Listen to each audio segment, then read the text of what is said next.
일단 이번 구평 총평을 먼저 좀 해보자면은 결론부터 앞에 얘기하고 그 다음에 풀이를 할게요. 총평을 얘기를 해보자면 사실은 솔직히 점수가 말해주듯이 그렇게 어려운 시험은 아니었죠. 지금 1컷이 한 47점 정도 될 것 같고 2컷이 한 44점 정도 될 것 같고 3컷이 한 37점 정도 될 것 같더라고. 지금 통계들을 보면 그래. 해서 사실은 그렇게 어려운 시험은 아니었다. 그런데 작년도 구평 1컷이 48점이었거든. 그런데 수능 1컷은 44점인가 45점이랬다고. 그러니까 무슨 말이냐면은 수능은 이것보다는 어렵게 나옵니다. 당연히 수능은 이것보다 꽤 어렵게 나온다. 원래는 사실 이번에 6평이 좀 쉽게 나왔기 때문에 9평을 좀 어렵게 내지 않을까 생각을 했었는데 9평을 여전히 그렇게 어렵지 않게 냈더라고. 그래서 사실은 이런 말도 좀 하고 싶다. 만약에 이번 시험에서 한 그러니까 2등급 정도, 한 46에서 47점, 47점이면 그래도 1등급이니까 한 45에서 46점 정도를 받았다. 이런 친구들은 조금 아쉬울 수가 있어. 왜냐면은 사실은 1등급을 받을 수도 있었을 텐데 시험이 쉬워가지고 못 받은 면도 좀 있는 거야. 이 말이 무슨 말인지 알겠니? 시험이 쉬우면은 자기가 실력이 있더라도 한두 문제의 실수가 타격이 큽니다. 그래가지고 원래는 1등급에 충분히 들어갈 수 있었음에도 불구하고 못 들어갔을 수 있어요. 그래서 45점, 46점 이런 친구들은 좀 아쉬운 점이 있었을 것 같고 44점은 그래도 2등급을 턱걸이를 했으니까 그래도 아쉬운 점은 없었겠죠.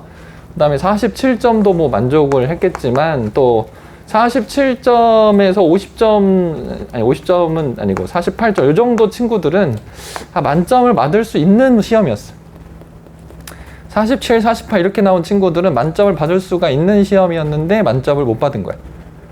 이 정도 실력이면 아마 만점을 받을 수 있었는데 뭔가 하나를 좀 삐끗했거나 본인이 국어를 잘못했거나 뭔가를 좀 잘못 읽었거나 이런 문제가 좀 있었던 거야. 그래서 그랬으니까 다음 시험엔 좀 만점을 받도록 노력을 해보자 이런 얘기고, 그 외에 3등급 라인에 들어가 있는 친구들, 40점 내외인 친구들, 40점 내외인 친구들은 지금부터 이제 내가 문제풀이를 할 건데, 사실은 이번 9평도 6평에서처럼 웬만하면 신유형이 별로 없었어요. 6평에서도 신유형이 되게 없었는데 이번 9평도 신유형이 많이 없었어. 그거를 이따가 내가 쭉 풀이하는 거 보면은 알게 될 텐데, 근데 신유형이 많이 없었고 거의 기출문제에서만 출제됐다 싶은 수준인데, 요 37, 43 요 정도의 친구들은 좀 기출문제 공부도 조금 덜 돼 있는 거야.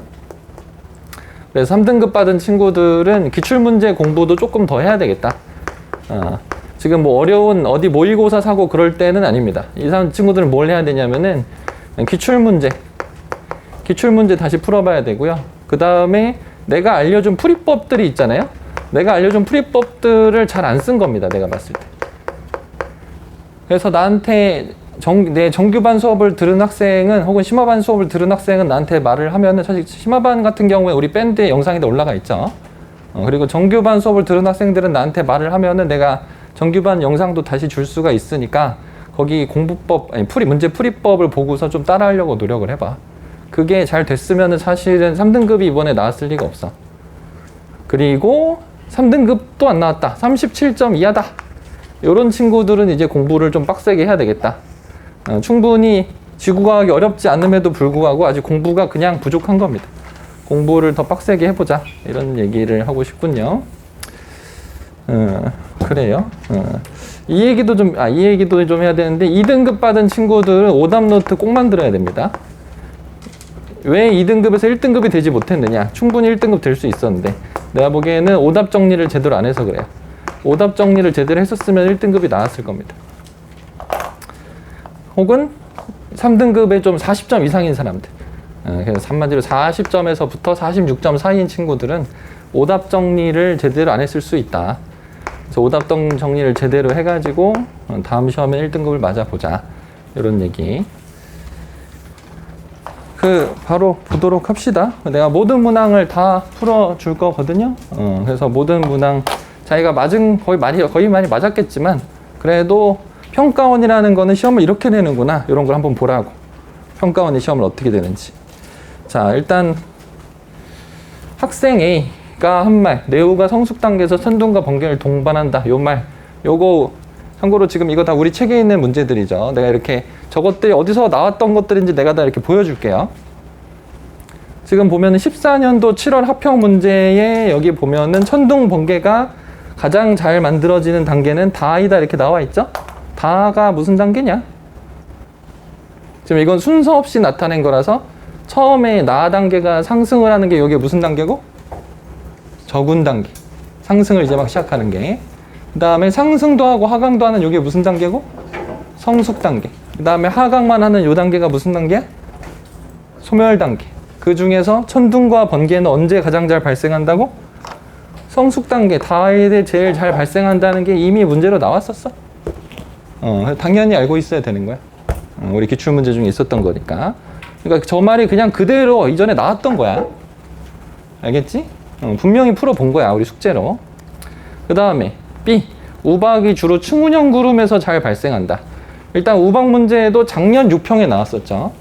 작년 6평에 나왔었는데 우박이 애초에 우박의 크기가 커지기 위해서 굉장히 중요한 게 뭐라고 여기에 써 있냐면은 상승기류가 우박의 크기가 커지는 주요 원인이라고 이렇게 써 있거든. 그러니까 무슨 말이냐면 상승기류가 있어야지 우박이 잘 발달해. 이게 맞는 말이거든. 그래서 당연히 저군 단계에서 우박이 잘 발생을 합니다. 그래서 층운형 구름에서는 잘 발생하지 않는 건 기본이죠. 그 다음에 디귿. 우리나라에서 황사는 주로 무슨 계절에 나타난다? 이것도 저렇게 시험 문제 나왔었죠? 이게 13년도 9평 문제. 우리나라에서 황사는 주로 무슨 계절에 나타난다고? 봄철에 나타납니다. 이렇게 다 나왔던 거예요. 그 다음에 2번도. 근데 2번이 이번 시험에서 몇 개 안 되는 신유형 중에 하나입니다. 은근히 다 맞고 2번만 틀린 사람도 있더라고. 그럴 수 있어. 몇 개 안 되는 신유형 중에 하나야.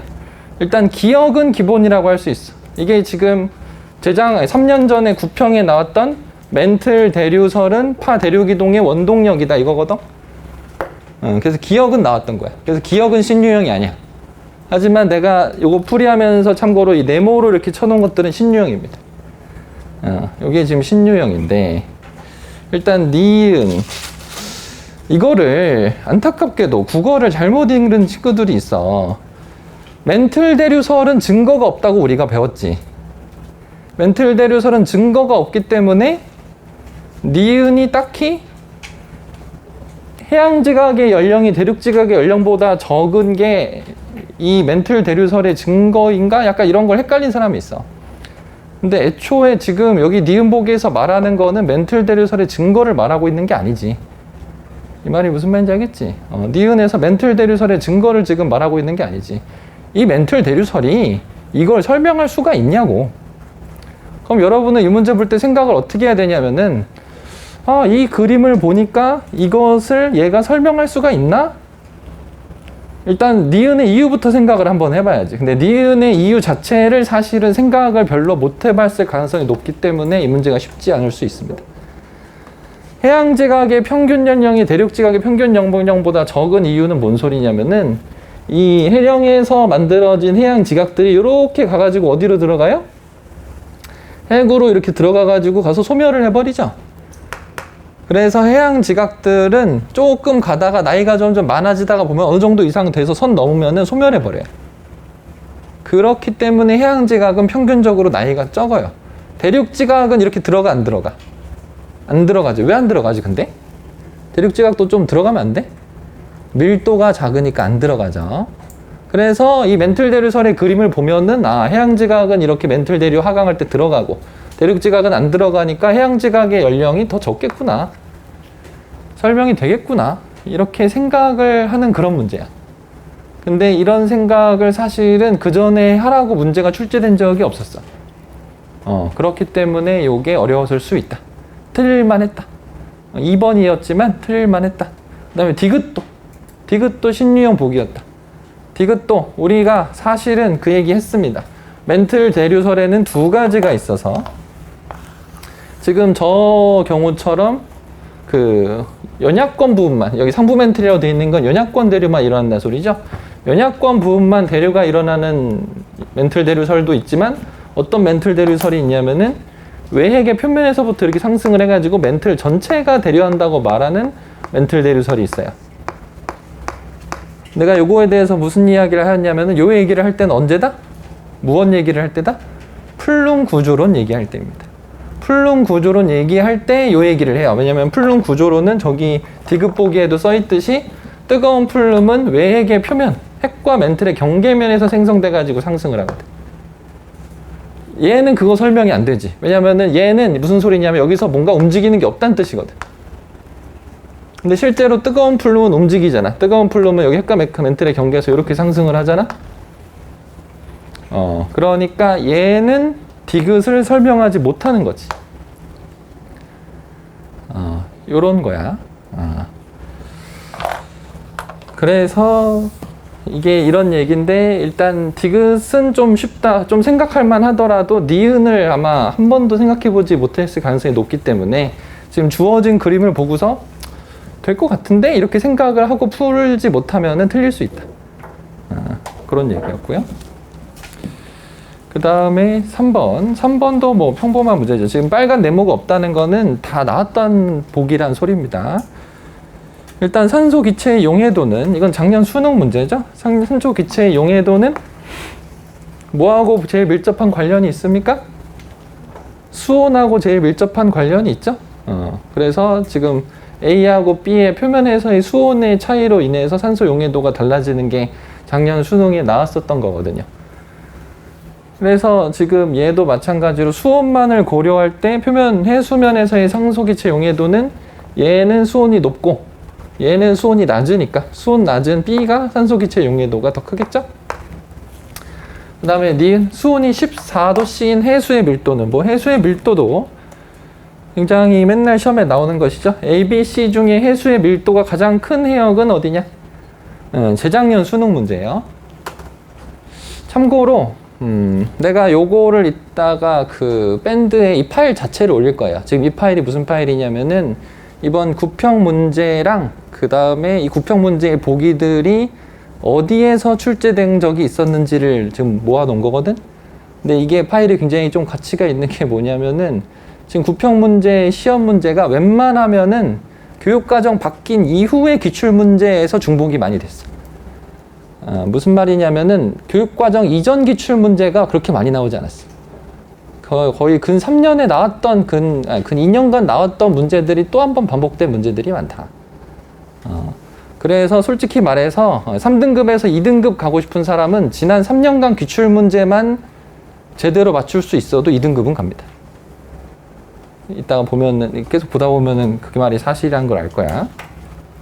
왜냐면 이렇게 다 나왔던 것들이거든. 그래서 이게 재작년 수능 문제거든. A, B, C 중에 해수의 밀도가 가장 큰 해역은, 물론 그렇다고 기출문제만 풀어가지고 시험을 잘 볼 수는 없죠. 당연히 이런 것들을 이해를 해야죠. 항상 말하는 거지만 밀도는 부피분의 질량이고, 부피는 무엇에 비례하고?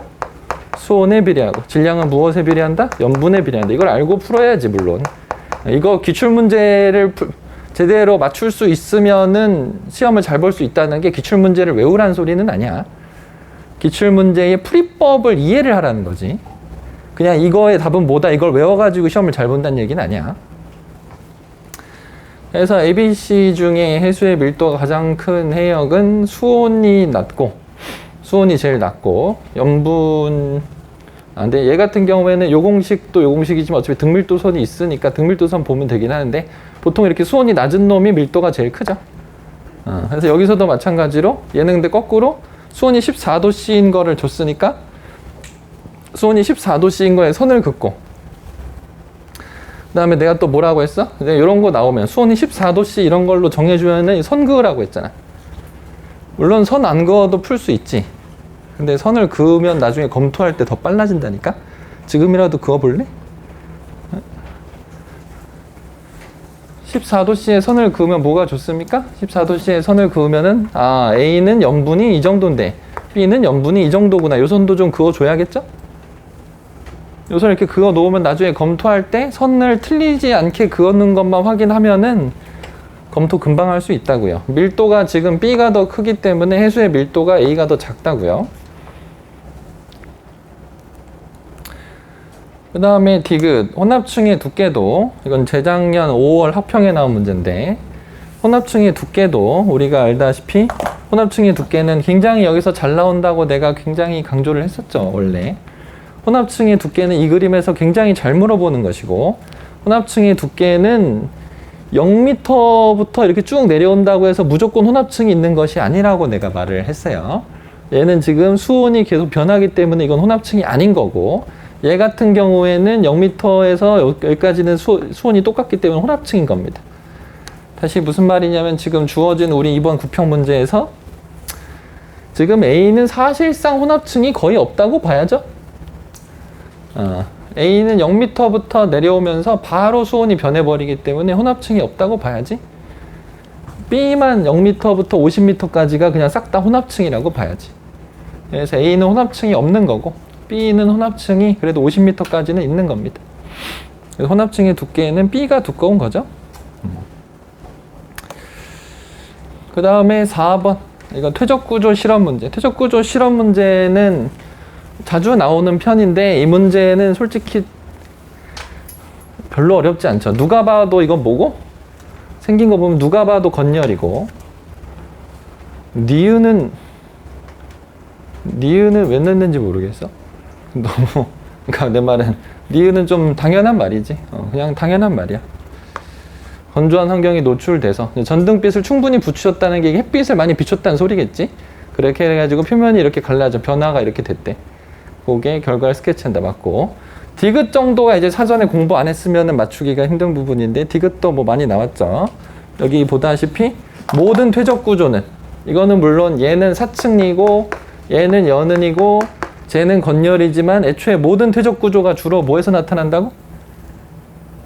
얘 말이 틀렸죠? 주로 시일층에서 나타난다고 했어요.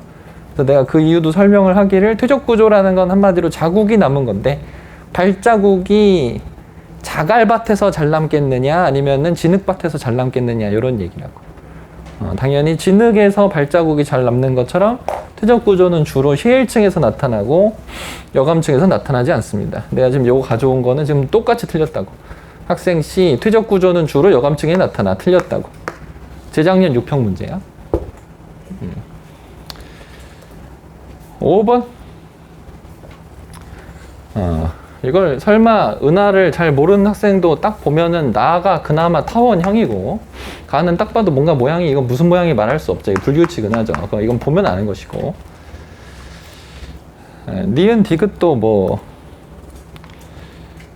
여기도 나와 있듯이 붉은 별의 비율은 타원 은하가 많으냐 불규칙 은하가 많으냐 당연히 외우고 있어야 되는 것입니다. 붉은 별. 그래서 불규칙 은하가 푸른 별이 많고 타원 은하는 붉은 별이 많고, 그래서 타원 은하를 구성하는 별들은 붉은 별이 많은 거고, 그 다음에 붉은 거는 내가 왜 붉은 별이 많다고 그랬지? 타원 은하가 붉은 별이 많은 이유는 나이를 먹으면은 기본적으로 진화를 해가지고 적색거성 쪽으로 많이 간다고. 그래서 타원 은하는 나이가 많은 은하들이 많아가지고 붉은색 은하들이 많다고. 그러니까 요게 작년 10월 합평 문제인데, 은하를 구성하는 별들의 평균 나이는 당연히 외우고 있어야 돼. 심지어 사진 똑같은 거 쓴 것 같은데, 이거? 작년 10월 합평이랑 이 사진이 똑같네? 오. 그래서 불규칙 은하고, 나이는 불규칙 은하가 제일 뭐하다고? 작고, 타원 은하가 제일 많고, 얘가 제일 색깔이 어떻고? 붉은색이고 얘가 푸른색이 많다고 알고 있어야 됩니다. 그래서 평균 나이는 가가 나보다 적다. 그래서 일단 지금 첫 번째 페이지의 감상이 뭐냐? 굉장히 단순하다, 문제들이. 기본적으로 여러분들이 지구과학에서 이거는 꼭 외워야 한다 하는 것들이 나왔고, 2번만 좀 독특하게 신유형이 나온 겁니다. 2번은 틀렸어도, 그리고 내가 지금 말하는 것들에서 자기가 뭘 틀리는지를 잘 봐야 돼. 지금 그냥 멍하니 그렇구나 그렇구나 다 나왔던 거나 요게 다가 아니고, 내가 지금 말을 할 때 이거 2번은 신유형이다, 한 걸 틀리는 거랑, 그럼 1번, 3번, 4번, 5번은 지금 내가 보여주듯이 다 나온 것들이야. 근데 혹시 자기가 1, 3, 4, 5 중에 뭘 틀렸다. 그러면은 자기의 기출 공부가 문제가 있는 거지. 개념 공부라. 그리고 또 보면은 아 저렇게 나왔었네. 그럼 저것만 다 공부했으면은 시험 잘 볼 수 있었겠는데? 라는 생각도 해야지. 앞으로 80일이 남았기 때문에. 우리가 지금 수능 2주 전이 아니거든요. 수능 80일 전이기 때문에 앞으로 80일 동안 충분히 이미 출제된 이런 것들 공부하는 거 그렇게 어려운 거 아니잖아요. 그래서 충분히 잘 볼 수 있기 때문에 자기가 뭘 틀렸는지를 잘 돌이켜 봐야 돼. 자기가 혹시 이번 시험을 잘 봤다고 하더라도 만약에 자기가 틀린 문제가 신유형이 아니고 좀 기존 문제들이다. 그러면은 자기가 그동안 공부했던 거에 약간 문제가 있을 수 있는 거야. 어느 부분을 좀 빼고 공부를 했다거나 아니면 너무 좀 자만하는 부분이 있다거나. 신유형을 틀린 거는 그것도 나름 고민해 볼 부분이 있긴 있지. 아, 신유형은 어떻게 맞추지? 이런 것들. 그래요. 일단 그다음에 6번. 6번의 기억은 반지름 얘기가 나왔는데 일단 이건 아주 기본적인 별의 물리량 얘기죠. 광도 나오고 온도 나오고 반지름 얘기 나오면은 당연히 이 공식이 생각이 나야 되고요. 그 다음에 지금 기억하고 니은은 광도는 똑같다는 얘기죠. 광도는 똑같은데 온도가 기억이 높아.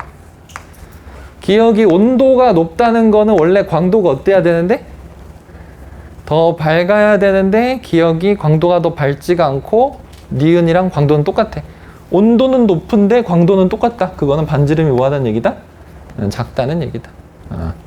그래서 기억의 니은보다 반지름이 작다. 이런 거는 사실 기본적인 별의 물리량 문제다. 여기 이런 것처럼. 지금 얘는 거꾸로 Y축에다가 광도를 주고 X축에다가 쟤는 표면 온도를 줬는데 얘는 반지름을 줬죠. 푸는 방법은 똑같은 문제죠. 굳이 내가 뭐 이 문제를 풀어줄 필요는 없죠. 내 말은 얘나 쟤나 생긴 것도 비슷하죠. 지금 요게 재작년 수능 문제인데 얘나 쟤나 생긴 것도 비슷하죠. 얘하고 쟤의 차이점은 얘는 X축이 표면 온도고 얘는 X축이 반지름인데 다만 푸는 방법은 비슷합니다. 그래서 서로 없는 거 구하면 되고 심지어 얘는 계산을 해서 수치를 계산해야 되는데 쟤는 그냥 크다 작다만 하면 되니까 이게 더 쉬운 거야. 보면은 요즘에 희한하게 6평 9평을 쉽게 내고 수능은 어렵게 내 이거. 애들 충격받으라고 이거. 그러니까 애들이 지구과학이 어렵다고 생각을 하지. 6평 9평은 쉽잖아. 근데 수능에 가서 갑자기 뒤통수를 맞으니까 애들이 지구과학이 어렵다는 소문이 퍼지는 거 아니야. 그렇게 어렵지 않습니다. 이 6평 9평이 쉬운 거예요. 그 다음에 니은 광도 계급. 그 광도 계급은 내가 별의 종류라고 일단 기본적으로 가르쳐줬어요. 광도 계급은 별의 종류인데 일단은 그것만 가지고 생각을 하더라도 니은하고 디귿은 광도 계급이 같을 수가 없습니다. 왜냐면은 니은하고 디귿은 온도는 똑같은데 광도가 엄청 차이 나거든요. 온도는 똑같은데 광도가 이렇게 엄청 차이 나면 당연히 크기 차이가 굉장히 크다는 소리고, 크기 차이가 굉장히 크다는 거는 별의 종류가 다르다는 얘기죠. 다만 그것도 있어요. 이거를 좀 더 이런 거는 이제 문제를 그렇게 풀면 되긴 하는데 한 가지 더 하고 싶은 말은 좀 더 지구과학에 대한 이해가 깊은 사람은 무슨 생각을 했어야 되냐면은 애초에 광도 계급이라는 게 어떻게 만들어진 것이냐. 애초에 광도 계급이라는 것 자체가 온도는 똑같은데 온도는 똑같다는 거 어떻게 알아냈어? 흡수선의 위치가 똑같아. 온도는 똑같은데 그런데 흡수선의 두께가 달라.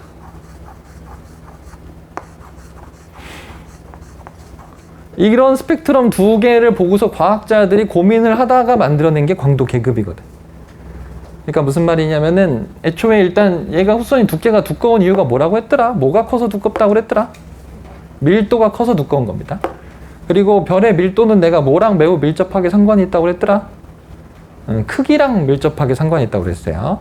물론 밀도라고 하는 거는 부피분의 질량이지만 별의 질량을 우리가 고민할 경우가 별로 없고, 별의 밀도라고 하는 것은 보통 별의 크기에 반비례를 합니다. 그러니까 얘는 크기가 작은 별인 거고 얘는 크기가 큰 별인 거예요. 해서 온도는 똑같은데 크기가 굉장히 다르면은 광도 계급이 다르다. 이게 광도 계급의 기본이다. 우리가 문제를 푸는 입장에서는 사실은 광도 계급을 그냥 별의 종류처럼만 생각을 해도 큰 문제가 없지만, 그렇지만 약간 지구과학을 이해하는 입장에서는 광도 계급이라는 게 이런 근본적인 개념이 있다는 것을 알면 더 좋거든요. 사실 6번의 니은은 그런 근본적인 개념을 사실은 물어본 거나 마찬가지예요. 온도는 똑같은데 왜 이렇게 광도가 다르냐? 광도 계급이 다르다. 이렇게 말을 하라는 거예요. 그래서 같을 수가 없는 것이고, 그 다음에 디귿. 이거야 뭐 디귿의 온도 이렇게 내려가지고 5,000에서 3,000 사이니까 뭐 한 4,500? 4,500 정도면은 온도가 당연히 요 정도?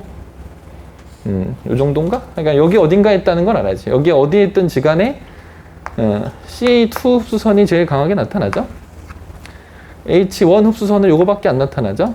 그러니까 틀렸죠. 이것도 당연히 이런 식으로 나왔던 적이 있는 재작년 6평 문제죠. 재작년 6평 문제에서는 흰색 별에서 H1이 세냐 CA2가 세냐 이렇게 물어본 거고, 이 문제는 흰색 별이면 몇 켈빈이기 때문에 만 켈빈이기 때문에 만 켈빈이 몇 도인지를 알아가지고 얘하고 얘 비교하는 그런 문제였고, 얘는 지금 온도가 켈빈만 좀 달라진 거죠. 온도 알려줬으니까요. 혹시 4,500이 몇 켈빈인지를 모른다. 그거는 이런 얘기지. 우리가 4,500은 안 외워도 누구를 외워야 되기 때문에 태양을 외워야죠. 태양이 몇 켈빈이고 6,000 켈빈이고 분광형이 뭐고 G2형이니까 G2형이면 이 정도가 한 6,000 켈빈이니까 4,000은 무조건 이것보다 오른쪽에 있다 하는 걸 알면은 틀릴 리가 없지. 요거는 반드시 외워야 되는 거기 때문에 요걸 안 외웠으면 본인이 외울 거를 덜 외웠구나 이렇게 생각을 해야 됩니다. 그 다음에 7번. 7번도 이렇게 기출문제가 있어요. 일단 기억은 그냥 읽기만 하면 되는 거야. 기억은 생물과의 멸종비율, 여기 생물과의 멸종비율을 딱 읽었는데 여기 또 생물과의 멸종비율이 딱 있네. 그럼 A는 이거고 B는 이거니까 B가 더 높으네. 기억은 틀렸고, D는 A하고 B 사이에 최초의 양서류가 출현하였다. 저거는 사실은 요 그림에는 이미 나와 있습니다. 요게 15년도 6평 문제인데 15년도 6평에는 고생대에 끝나기 전에 양서류가 출현해서 확 살다가 좀 지금 줄어들었고, 그 다음에 뭐 파충류가 번성했다 이런 게 나와 있지만, 물론 이 그림을 외우진 않더라도 내가 저거에 대해서는 또 뭐라고 알려줬습니까? 기본적으로 지질시대의 생물의 변천사에 대해서 내가 이렇게 하라고 했죠? 우리가 고생대, 중생대, 신생대가 있는데 가장 뒤로 가면 갈수록 생물이 점점 고등해지고, 신생대는 현재 우리는 무슨 류가 제일 번성을 하고 있고 포유류가 제일 번성을 하고 있고, 그 전에 뭐가 번성을 하고 있고 파충류가 번성을 하였고, 그 전에 파충류 전이 양서류, 어류, 무척추동물이, 나머지는 다 이렇게 고생대에 떨려 넣으면 된다고 했어요. 그렇기 때문에 양서류가 출현을 한 것은 당연히 고생대입니다. 그래서 A하고 B 사이가 고생대인 거는 당연하죠. 혹시나 A 이전에 양서류가 출현을 하지 않았을까라고 생각을 했다면은 그렇지는 않죠. 왜냐면은 어류가 출현을 한 게, 이 고생대에는 양서류만 들어있는 게 아니고 초반에 무척추동물, 대표적으로 뭐죠? 표준화석? 삼엽충. 그 다음에 어류가 출현을 하고 그 다음에 양서류가 좀 후반부에 나온 거기 때문에 양서류가 이것보다도 더 전이라고 생각하거나 그러면 안 됩니다. 그 다음에 디귿, 히말라야 산맥은 어떤 시기에 형성되었는가? 지금 이 문제에 똑같이 들어있습니다. 히말라야 산맥은 무슨 시기에 형성되었다? 히말라야 산맥은 무슨 시기, 무슨 시대에 형성되었니? 신생대에 형성되었어요. 기출문제를 풀어봤다 이거야. 외워야 됩니다. 히말라야 산맥은 신생대. 고생대에 형성된 대표적인 산맥이 뭐더라? 고생대에 형성된 대표적인 산맥이 에팔레치아 산맥입니다. 중생대도 하나 있어요. 중생대가 뭐가 있을까요? 안데스 산맥이 있어요. 우리는 그러니까 공부를 어떻게 해야 되냐면은 이렇게 기출문제에 출제된 적이 있었던 거는 무조건 알아야 돼. 그리고 거기에 조금 더 얹어가지고 출제된 적이 없었던 것까지 가능한 것만큼만 외워주면은 좋다 이거야. 그래서 지금 요 비교들을 거의 봐도 알겠지만 웬만하면은 출제된 적이 있었던 게 또 나와. 다만 그거는 이제 이번 시험이 쉬운 거고, 출제된 적이 있었던 게 또 나오니까 1컷이 47점이 되는 거고, 근데 수능에서 이제 난이도가 높아져서 출제된 적이 없었던 게 이제 조금씩 나오면은 1컷이 45점 되는 거야. 그것도 생각을 해봐라. 지금부터 애들이 80일 동안 빡세게 공부를 했는데 1컷이 더 내려간다고. 그 말은 겨우 2점 어려워지는 게 아니야. 한 5점쯤 어려워지는 거라고, 이 시험보다. 그러니까 이 시험보다 5점쯤 어려워진다는 건 무슨 말이냐면은 이 시험보다 굉장히 어려운 문제가 2문제쯤은 추가가 된다 이런 얘기. 보통 잘 외우지 않거나 혹은 생각을 많이 해야 되는 문제가. 그 다음에 이것도 일단 이 문제는 친절하게 뭐가 기압인지를 알려줬죠. 그냥 읽으면 되죠. 기압이 가장 낮게 관측되었을 때 요게 남풍 계열의 바람이죠. 남풍 계열의 바람이 불었다. 니은은 저건 온난 전선 면이라 이거야. 관측소의 상공에 온난 전선 면이 나타났다. 요것도 여러분 알다시피 재작년 6평에 나왔던 것입니다. 관측소의 상공에 온난 전선 면이 나타났다는 게 무슨 소리냐. 지금 여기 온난 전선 면 언급이 이전에 나왔었거든요. 요거 설명을 하면서 내가 뭐라고 그랬었냐면은, 그러니까 여러분들이 이것을 그릴 수 있어야 된다. 우리가 온대저기압 하면은 기본적으로 이렇게 생겼는데 이거를 자른 단면을 여러분들이 그릴 수 있어야 된다. 그려보자. 지금 한번 그려봅시다. 기회 있을 때. 이렇게 딱 자르면 그려보세요. 혹시 지금 시험지가 없는 사람은 연습장 같은 거라도 꺼내서 혹은 내가 좀 프린트해라도 어떻게 써놓으시면 됩니다.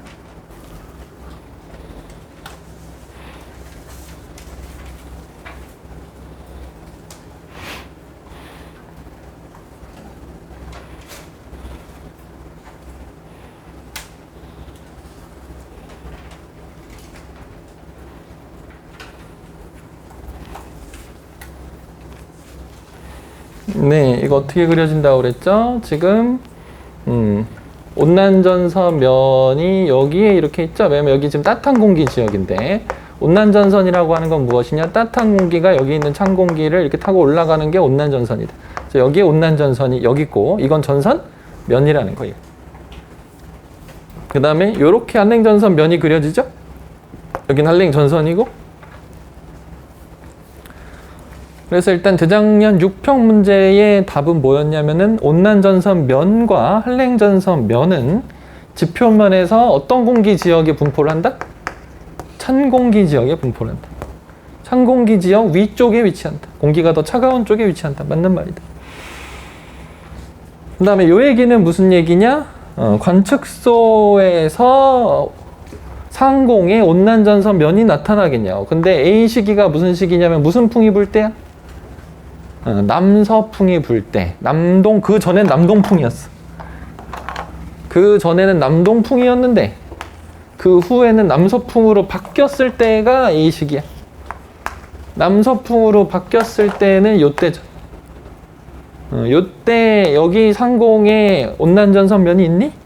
없죠? 그래서 이 그림을 그릴 수 있으면은 당연히 이거 풀 수가 있습니다. 안 나타난다. 나왔던 거라고. 재작년 6평 문제. 디귿 관측소에서 B하고 C 사이에 주로 저군형 구름이 관측된다. 뭐 B하고 C 사이에 무슨 풍이에요? 북서풍이죠. 북서풍이 불 때는 언제입니까? 한랭전선 뒤편이죠. 여기 왔을 때, 여기 있을 때 한랭전선 북서풍이 불죠?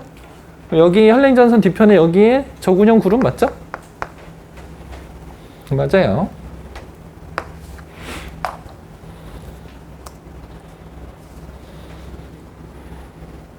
그것도 역시 이렇게 기출문제 있어요. 11년도 6평 문제.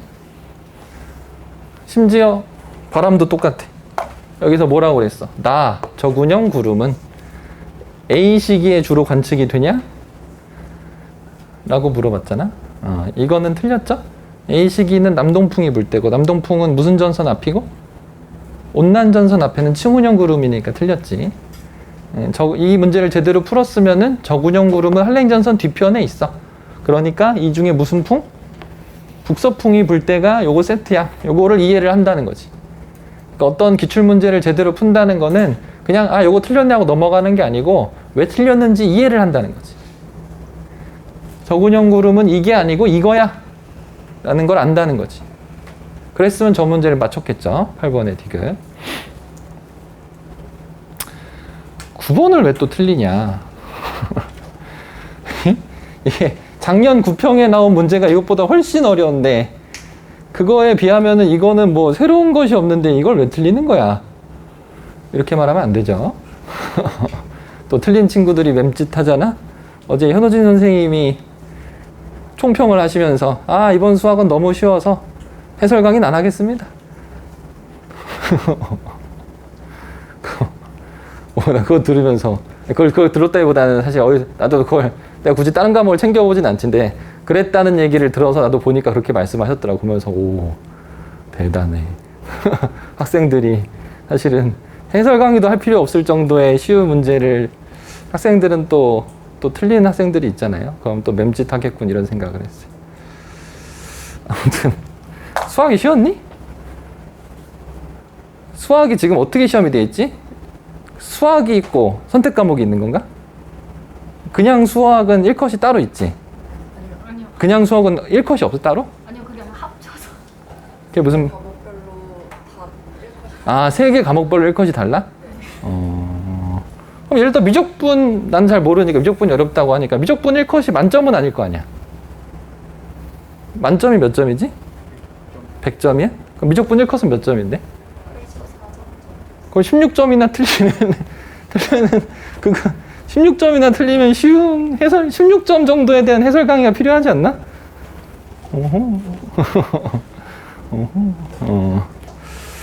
아무튼 나는 이 9번은 그 얘기를 하는 겁니다. 작년 9평에는 여기에다가 알다시피 바다 밑에서의 지온선이랑 육지 밑에서의 지온선 이렇게 나와가지고 딱 봐도 처음 보는 그림이었어요. 그러면은 이제 좀 나도 학생들이 틀릴만하다 이런 평가를 하죠. 근데 얘는 글쎄 기억 A에서는 주로 물이 포함된 멘틀 물질이 용융돼서 마그마가 생성된다. 내가 이런 것들을 왜 보여주는지 알죠? 이미 기출문제에 나온 적이 있는 거를 틀리는 거는 본인이 반성을 해야 된다. 이런 뜻으로 보여주는 겁니다.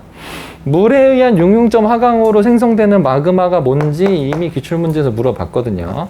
물에 의한 용융점 하강으로 생성되는 마그마는 디귿분입니다. 디귿이 뭐야? 여기 해양지각에서 물이 빠져나와가지고 멘틀의 용융점을 낮춰서 마그마 만들어지는 게 디귿이고, 알다시피 기억, 이 문제에서는 기억, 전 문제에서는 A에서는 무엇에 의해서 마그마가 생성이 된다?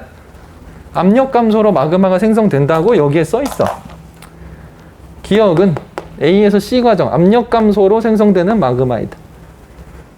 그러니까 이거는 틀렸지. A는 압력 감소가 돼야 되는데 물 포함된 어쩌고 이러면 틀렸어. 니은 생성되는 마그마의 SiO2 함량은, 생성되는 마그마의 SiO2 함량은 지금 요거 재작년 수능 문제 똑같은 문장이죠. 생성되는 마그마 SiO2 함량은 C가 높으냐 D가 높으냐? 똑같죠? 생성되는 마그마 SiO2 함량은 C가 높으냐 B가 높으냐? 똑같은 문제야. 똑같은 문제. 어디가 높다고? B가 높죠? B에서 뭐가 높기 때문에? 대륙지각이 좀 녹아서 밑에 있는 현무암질 마그마랑 섞이기 때문에 SiO2 함량이 B가 높습니다. 여기서 잠깐, B에서는 지금 이 문제에서 말하는 B는 무슨 마그마를 말하는 걸까요? B는 유문암질을 말할까요? 안산암질을 말할까요? 상관이 별로 없죠. 유문암질이든 안산암질이든 아무튼 C보단 높아요. 무슨 말인지 알겠습니까? 그럼 고민하지 마세요. 지금 B가 유문암질인지 안산암질인지, 이게 유문암이야 안산암이야 고민 잠깐 했다가도 아무튼 C는 현무암질이잖아요. 아무튼 C보다 높으면 된 거야. 그거를 고민할 필요가 없어. 지금 현재 주어진 그림만으로는 B는 유문함도 되고 안산함도 돼. B는 지금 주어진 그림만으로는 유문함인지 안산함인지 잘 모르겠어. 그러나 상관이 없다. 무조건 니은이 맞다. 여기서 뭐 생성되는 이라는 말을 했으니까 유문함이 아닐까? 글쎄, 꼭 그렇다고 보기도 애매한 것 같아. 아무튼 그게 중요한 게 아니니까요. 디귿 보기. 기역은 C에서 마그마가 생성되는 조건에 해당한다. 이럴 수는 있지. 본인이 이거를 디테일하게 외우지 못했다. 다만 그래서 이것이 물이 들어간 멘틀의 용융곡선인지 알았지 뭐야? 이렇게 말을 할 수도 있지. 근데 나는 그 경우를 그러면은 외우지를 못했다라고 평가하기보다는 이해가 좀 부족하다고 평가를 하고 싶습니다. 왜냐? 이 문제에서 이 점선을 그려줬잖아요. 이 점선을 안 그려줬으면 또 몰라. 그려줬잖아. 이게 무슨 말이야? 본인이 이걸 제대로 이해를 하고 있었으면 일단 이거는 당연히 대표적으로 이건 무슨 선이고? 물을 포함하지 않은 멘틀의 용융곡선.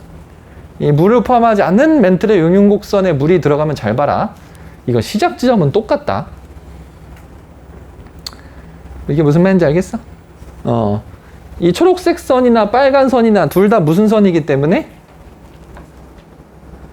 누구의 용융곡선이기 때문에? 멘틀의 용융곡선이기 때문에 표면에서의 녹는 점은 똑같다고. 그런데 깊이 들어가면 빨간 선은 물이 포함되어 있어서 용융점이 원래보다 어떻게 된다고? 감소한다고. 그리고 이게 C에서 마그마가 생성되는 조건이지. 지금 기역은 표면에서 녹는 점이 차이가 꽤 떨어져 있죠. 왜냐하면 기역은 누구의 녹는 온도이기 때문에?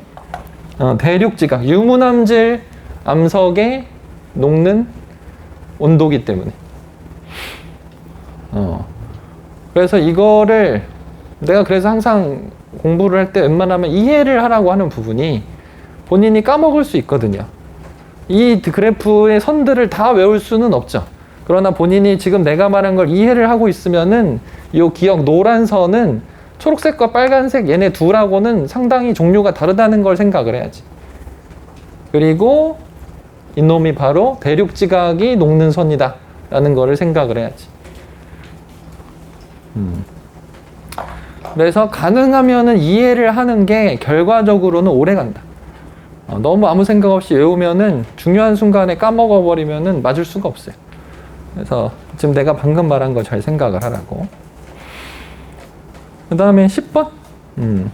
요런 게 바로 그러니까 한 스푼 더 외워줘야 되는 그런 부분이야. 대단한 것은 아니고 지금 이게 은하에 의한 중력 렌즈 현상이라고 하는데 요것이 디귿보기 먼저 얘기를 하면 디귿보기는 신유형이니까 요 중력 렌즈 현상을 이용을 해가지고 B가 뭐냐면 암흑물질인데 암흑물질의 존재를 추정할 수가 있느냐라고 디귿보기가 지금 물어본 거죠. 암흑물질의 존재는 우리가 실제로 눈으로 볼 수는 없기 때문에 무슨 방법으로 추정할 수 있다고? 중력적인 방법으로 추정할 수 있다. 중력적인 방법이라고 하는 것은 바로 지금 저기 나와 있는 것처럼 여기에 예를 들어서 아무것도 없는데 뒤에서 오는 뭔가가 빛이 이렇게 휘어. 그럼 여기 암흑물질이 있구나라고 우리가 생각할 수 있다고 교과서에 나와 있습니다. 개념 부분에 써 있어요. 다만 저 디귿보기는 그전에는 저걸 출제한 적은 없었어요. 그래서 신유형이라고 할 수도 있지만 또 대단한 신유형도 아니다. 어떻게 추정할 수 있다. 근데 혹시나 10번의 디귿을 풀 때 아니 선생님 근데 지금 이 나 현상은 은하에 의한 현상이잖아요. 은하에 의한 현상인데 은하는 암흑물질이 아니잖아요? 라고 혹시 얘기를 한다면은 나는 두 가지로 얘기를 할 수 있는데 일단 첫 번째는 꼭 지금 나에서 암흑물질이 여기에 있느냐 없느냐 그걸 말하고 싶은 건 아니야. 디귿보기는 그냥 중력 렌즈 현상으로 알 수가 있냐고. 알 수가 있다고. 두 번째는 은하라면 웬만하면 암흑물질이 들어있지. 우리도 알다시피 원래 암흑물질 또 유명한 그래프가 이거잖아. 우리 은하에도 우리가 원래 예상했을 때 이런 줄 알았지만 실제로는 이렇게 되는 걸 통해서 우리 은하에도 암흑물질이 들어있다는 거를 우리가 배웠잖아. 그런 식으로 암흑물질이 웬만하면 있습니다, 여러분. 그래서 지금 이게 밝게 빛난다고 해서 여기 암흑물질이 하나도 없을 거라고 생각하지 마세요.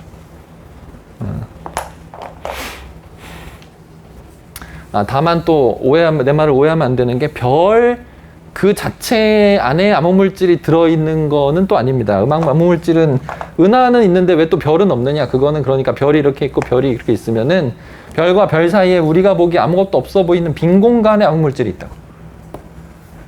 별 그 자체는 무슨 물질이고? 그건 보통 물질이지. 우리가 다 알고 있는 물질로 돼 있으니까. 별 그 자체는 보통 물질인데 은하라고 하는 거는 빈 공간들이 있잖아. 그 빈 공간에 암흑물질이 있을 거라고, 은하라고 하는 것은.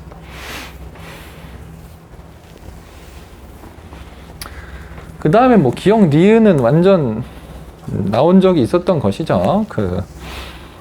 기억은 요거 기본이고요. 현재 우리 우주를 구성하는 요소에 대해서는 알고 있어야 됩니다. 현재 우리 우주를 구성하는 요소는 당연히 암흑 에너지가 제일 많다는 걸 알고 있어야 되고, 그 다음에 이건 암흑 물질이고, 이건 보통 물질이고, 이건 당연히 알고 있어야 되고, 여기 기억 보면은 우주가 팽창을 하는 동안에 암흑 에너지가 차지하는 비율은 증가하냐? 맞다. 이거 알고 있어야 돼. 니은 보기도 똑같은 말이죠. 현재 이 우주가 팽창하는 동안에 암흑 에너지 비율은 어떻게 되기 때문에 증가하고 나머지는 감소하기 때문에 니은은 맞는 말이다. 알겠지? 요거 알고 있어야 됩니다. 지금 일단 10번까지 했으니까 좀 우리 쉬었다가 35분에 이어서 마저 하겠다. 잠깐만.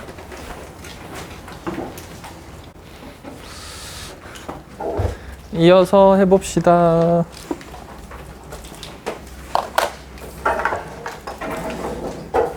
(11번) 요 11번은 보고서 내가 그 생각을 좀 했어요. 이게 지금 약간 트렌드야.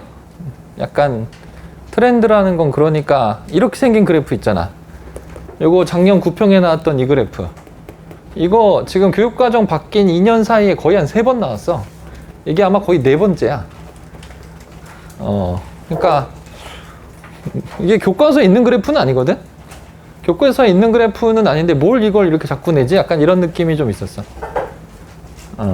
다만 이걸 자꾸 내는데 Y축의 의미는 계속 바뀌어요. 지금 얘는 연평균 에너지 수송량이고 얘는 풍속이고 그전에는 뭐가 나왔더라? 풍속 말고 뭐가 나왔더라? 하여간 풍속 말고 뭐가 나왔었어? 기압이었나? 풍속도 얘는 남풍, 북풍인데 그전에는 동풍, 서풍으로 나왔었어. 그리고 동풍, 서풍 말고도 뭐 하나 나왔었고 하여간 지금 약간 이 그래프가 왜 이렇게 자주 나오는지 모르겠는데 자꾸 나와.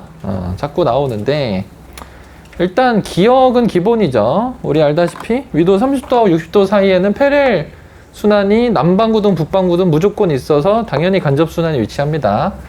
기억은 기본이고 니은 이제 니은 디귿 얘기 잠깐 해야 되는데 요 에너지가 북쪽으로 수송된다. 지금 주어진 그래프가 대기에 의한 남북 방향으로의 에너지 수송량이란 말이야. 근데 이 문제의 핵심은 그러니까 여기는 지금 북쪽으로 수송을 한다는 것이고 얘는 지금 남쪽을 향해서 수송을 한다는 거야.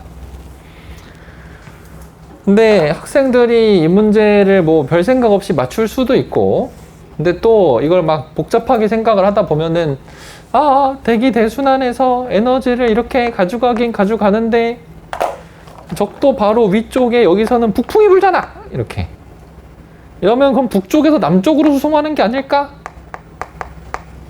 얘는 이렇게 헤들리 순환이 되니까 얘는 에너지를 이렇게 수송하는 게 아닐까?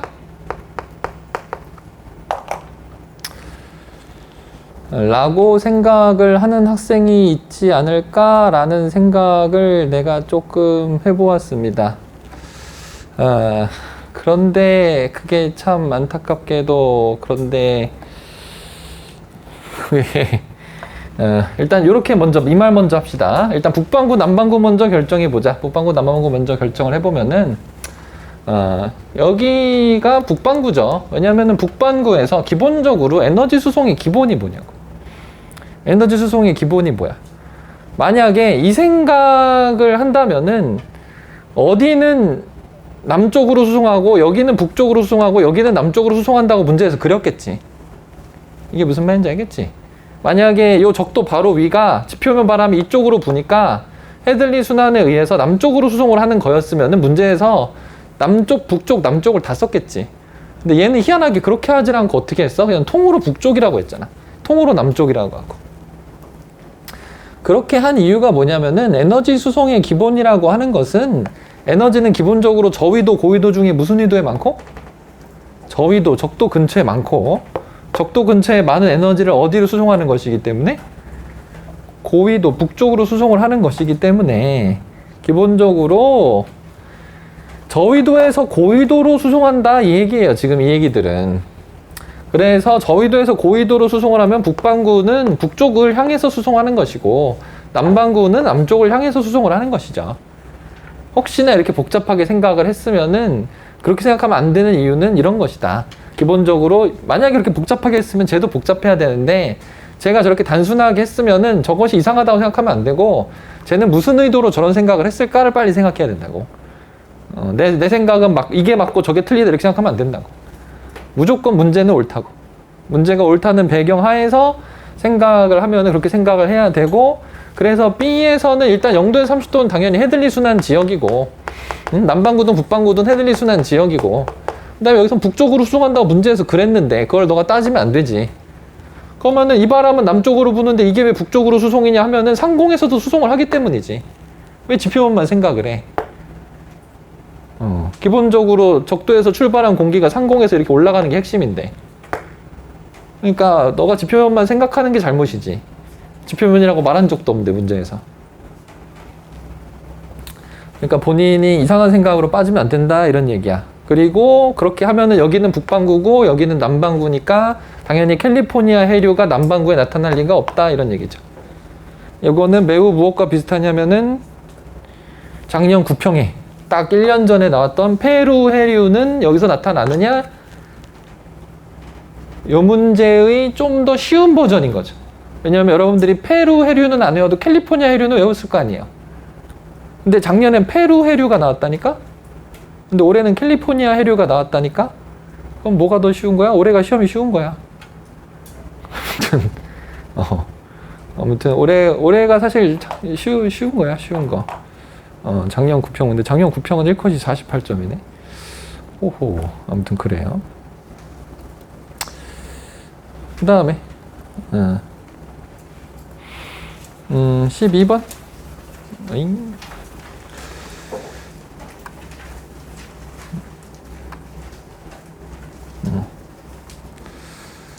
12번은 디귿 얘기 때문에 저걸 넣어놨구나.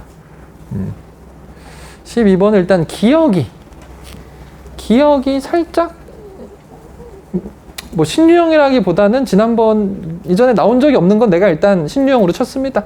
신유형에도 급이 있는데 이번에 신유형들은 그렇게 막 어려운 신유형들은 별로 없기는 해.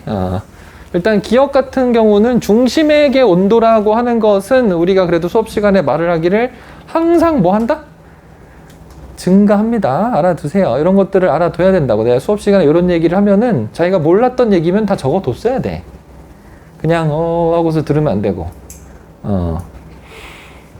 자기가 몰랐던 얘기는 항상 다 적어두는 습성이 있어야 돼. 다 했던 얘기야. 중심의 온도는 별이 죽기 전까지는 계속 증가야. 계속. 당연히. 왜냐면 중심에서 핵융합을 해가지고 계속 열을 만들거든요. 그럼 그 열이 발산도 되지만 중심부 온도를 높이는 데도 쓰이거든요.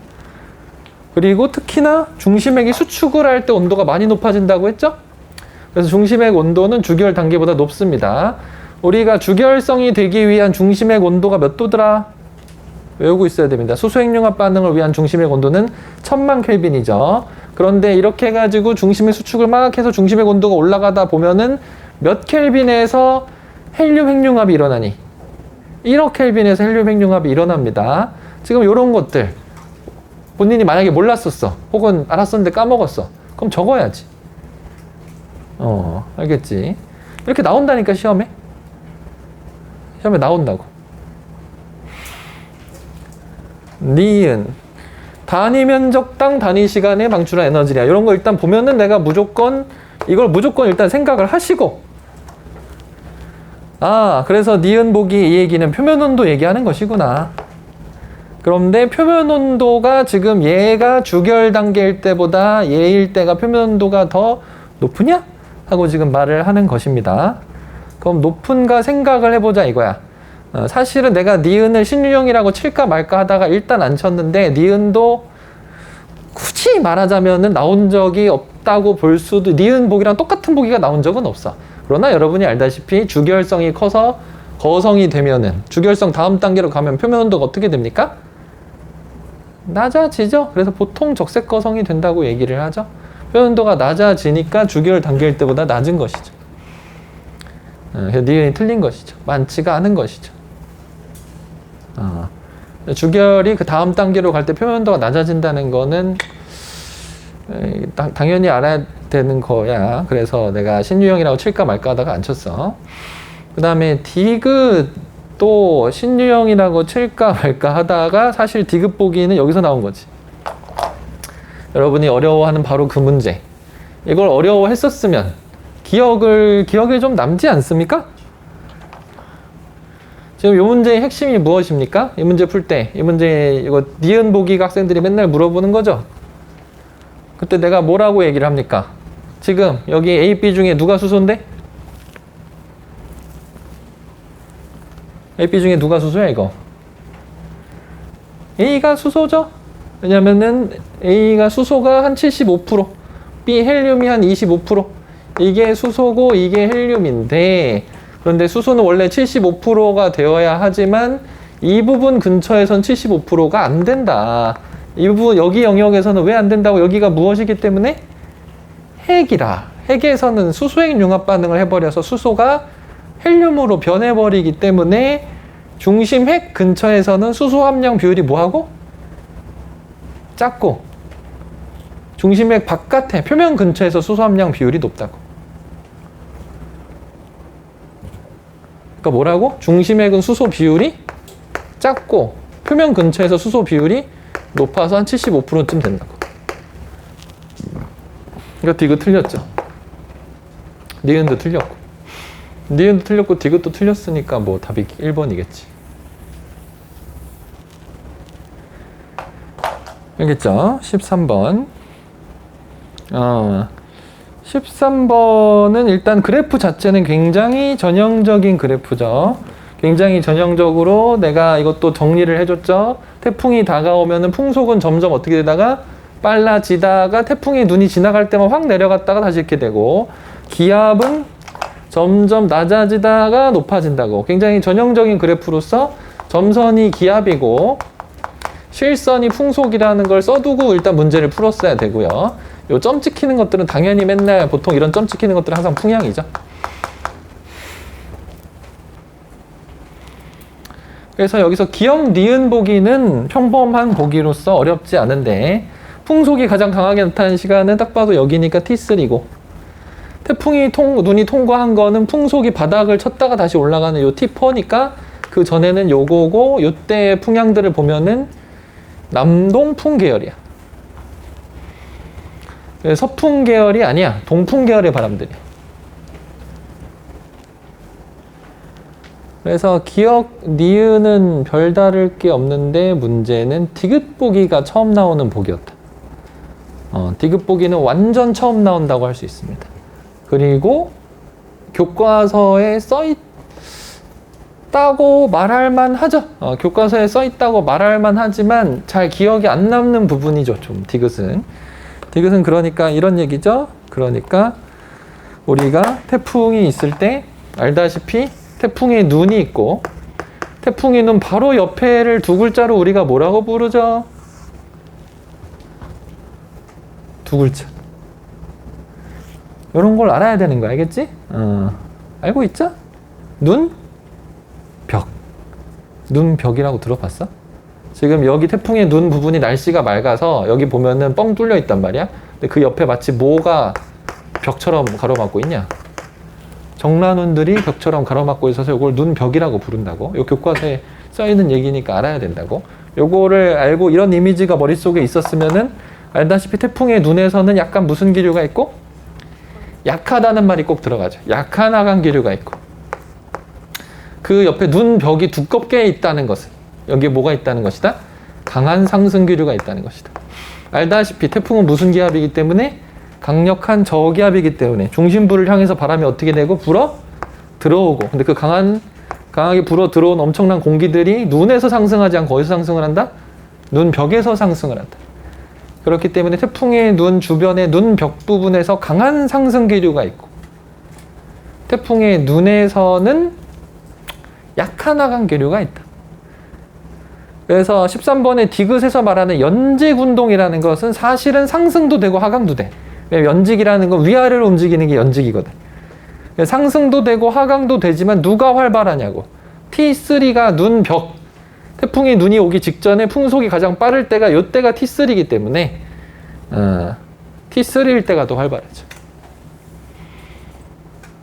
T4일 때는 눈이기 때문에 이 문제는 사실 이렇게 그리는 거는 약간 조금 맞지가 않지만 의미상으로는 이렇습니다.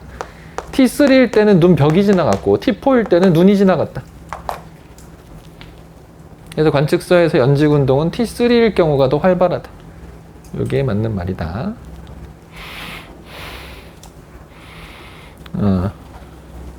이 문제를 만약에 틀렸다.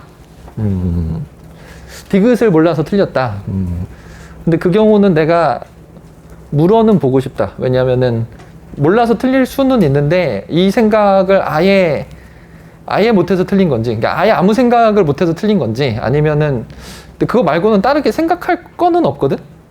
내가 봤을 때 다른 생각을 할 건 없는데 생각을 아예 못할 수는 있죠. 그냥 연직운동 배운 게 없는데 이런 생각을 할 수는 있죠. 그러면은 뭐 틀릴 수도 있어.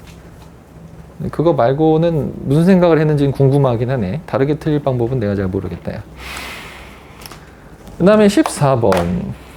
야, 14번 많이 틀리더라. 14번이 이번 시험에서 학생들이 제일 많이 틀린 문제입니다. 와, 근데 이게 이 정도 틀릴 것인가? 이게 제일 어렵다고? 별의 물리량 계산 우리 많이 했잖아.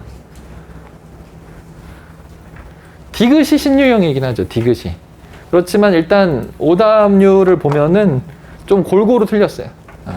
기본적으로 학생들이 이 계산을 얼마나 어려워하는지 알 수 있었지만 솔직히 좀 의아하다. 왜냐면은 특이한 계산도 아니고 굉장히 그냥 정석적으로 L은 R제곱 T의 4승에 넣기만 하면은 다 나오는 건데 내가 보기에 수능에서 나왔던 게 이거보다 어려운데. 저번 수능에서 나왔던 요 문제가 이 문제보다 어려워. 왜냐면은 이 문제는 계산이 다 깔끔하게 떨어진다고 봐야 되는데 얘는 지금 뭐 기억해보면은 뭐 기억에다가 여기 온도에다 루트 10 집어넣어. 그럼 4승하면 100이야. 곱하기 아래에다가 0.01 집어넣어. 제곱하면 10,000분의 1이야. 그럼 광도가 100분의 1이잖아. 그러면은 10,000배 차이 나잖아. 10,000배. 10,000배 차이는 10등급 차이지. 다만 니은 풀 때 주의사항. 만약에 이번 시험이 어려웠으면은 니은은 틀린 목이어야지. 어떻게 바꾸면 됩니까? 뭐에서 뭘 빼면 돼요? 니은 이거를 갖다가 니은 절대 등급에서 기억 절대 등급을 빼라. 고 했었으면은 학생들이 많이 틀렸을 거야. 더. 내 생각에. 그럴 경우에는 답이 마이너스 10이잖아. 무슨 말인지 알지? 그랬을 경우에 마이너스 10인데 이 문제는 함정도 없이 그냥 깔끔하게 된 거야. 근데 왜 이렇게 많이 틀렸을까 학생들이? 그 다음에 기억. 복사 에너지를 최대로 방출하는 파장. 보자마자 뭐 생각나야 되고 람다 맥스 생각나야 되고 그 다음에 뭐 생각나야 되고 온도에 반비례한다는 거 생각나야 되고 그럼 기억하고 니은 온도를 구하시면 되겠죠. 니은 온도는 니은도 해줘야겠죠. 100은 요거 잠깐 한번 보세요. 지금 니은 계산했겠지만 한번 보세요. 요거 하나 보여줄 게 있습니다. 이런 거 계산을 할 때 가능하면 빨리 하는 게 당연히 좋겠죠. 그러면 이런 방법도 있어요. 요거 2.5의 제곱이잖아요. 그러면은 어차피 이게 t의 4승인데 지금 요거를 이쪽으로 이거 6.25 하시지 말고 요걸 이쪽으로 넘겨. 그럼 어떻게 돼? 2.5 곱하기 2.5분의 100이지. 100은 딱 봐도 뭐야? 10 곱하기 10이지. 그럼 이거 뭐야? 4라 이거야. 이게 4 곱하기 4라 이거야. 4 곱하기 4니까 t의 4승 구해야 되는데 4는 또 뭐야? 2 곱하기 2잖아. 그럼 t가 뭐다? 2다. 하는 게 계산이 빠르게 되지 않습니까? 요런 거 할 줄 알아야 된다. 이걸 갖다가 100을 6.25로 나누면 뭐지? 이거를 이렇게 막 이렇게 하고 있을 시간이 없어요. 지금 내가 말해준 게 아니 저거는 저런 생각이 안 나는데 라고 생각할 수도 있지만 실제로 별의 물리학 문제를 많이 풀다 보면은 이런 케이스들이 꽤 있어요. 그래서 수학이랑 상관없이 사실상 할 수 있게 됩니다. 본인이 수학을 못하더라도 요건 할 수 있게 돼. 그러니까 요런 기술들이 자주 쓰인다는 걸 알아두라고. 그래서 계산하면은 얘는 그러니까 3보다 크고 니은은 2니까 기억이 더 짧은 거죠.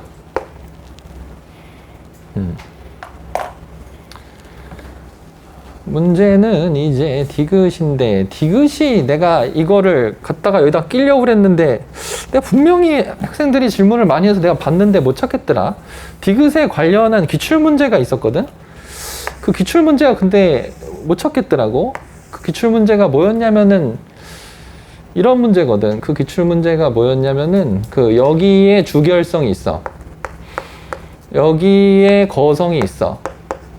둘 중에 누구 질량이 더 크냐라는 문제가 기출문제 중에 있는데 근데 내가 왜 이걸 못 찾겠지? 이거 많이 봤는데 A하고 B 중에 누구 질량이 크겠니 얘들아? 이거 기출문제 여러분도 본 적이 있을 텐데요. 그쵸? 이거 혹시 찾은 사람은 나중에 나한테 좀 알려주세요. 이거 기출문제, 이런 기출문제가 있어요. A하고 B 중에 누구 질량이 클까요? 이런 기출문제가 있습니다. 누구 질량이 크냐면 A 질량이 크죠. 그걸 어떻게 아느냐? 그건 이렇게 안다. A가 진화를 하면 1이 가거든요. B는 어떤 놈이냐? 분명히 A보다 질량이 작은 어떤 주결성이 진화해서 된 게 B야.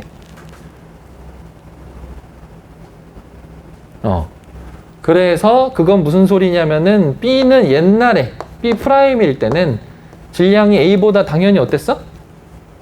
작았어.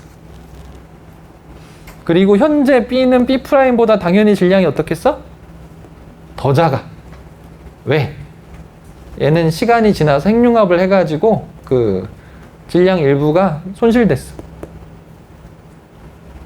그러니까 지금 현재 별의 질량, 그러니까 이 경우에는 A가 B보다 질량이 크거든. 내가 이 얘기를 왜 하는 것입니까? 지금 쟤네들 보니까 별의 종류가 어떻게 되죠? 얘가 반지름이 대단히 작죠. 태양보다. 반지름이 대단히 작은 걸 보니 얘가 뭐야? 백색외성. 그 다음에 니은 디귿을 보니까 일단 디귿이 광도가 되게 크네. 광도가 되게 크고 그 다음에 근데 온도는 더 낮아. 주결성이면은 태양보다 더 밝은데 태양보다 온도가 낮을 수가 없어요. 그러니까 디귿은 뭐다? 거성입니다. 그리고 니은이 주결성이죠. 얘는 여러 가지 조건이 정상적이죠. 태양보다 크기도 크고 광도도 크고 온도도 크다. 이게 주결성이지.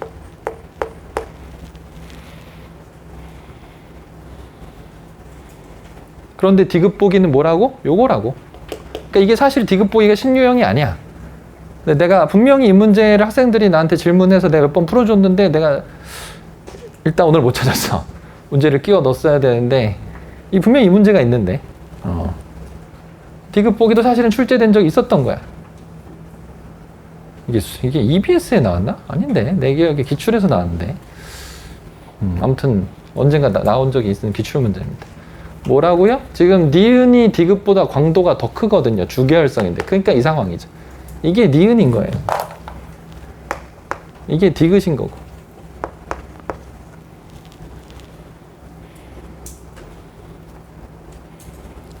이게 이번 시험에서 학생들이 제일 많이 틀린 건데 이게 나온 적이 있다니까.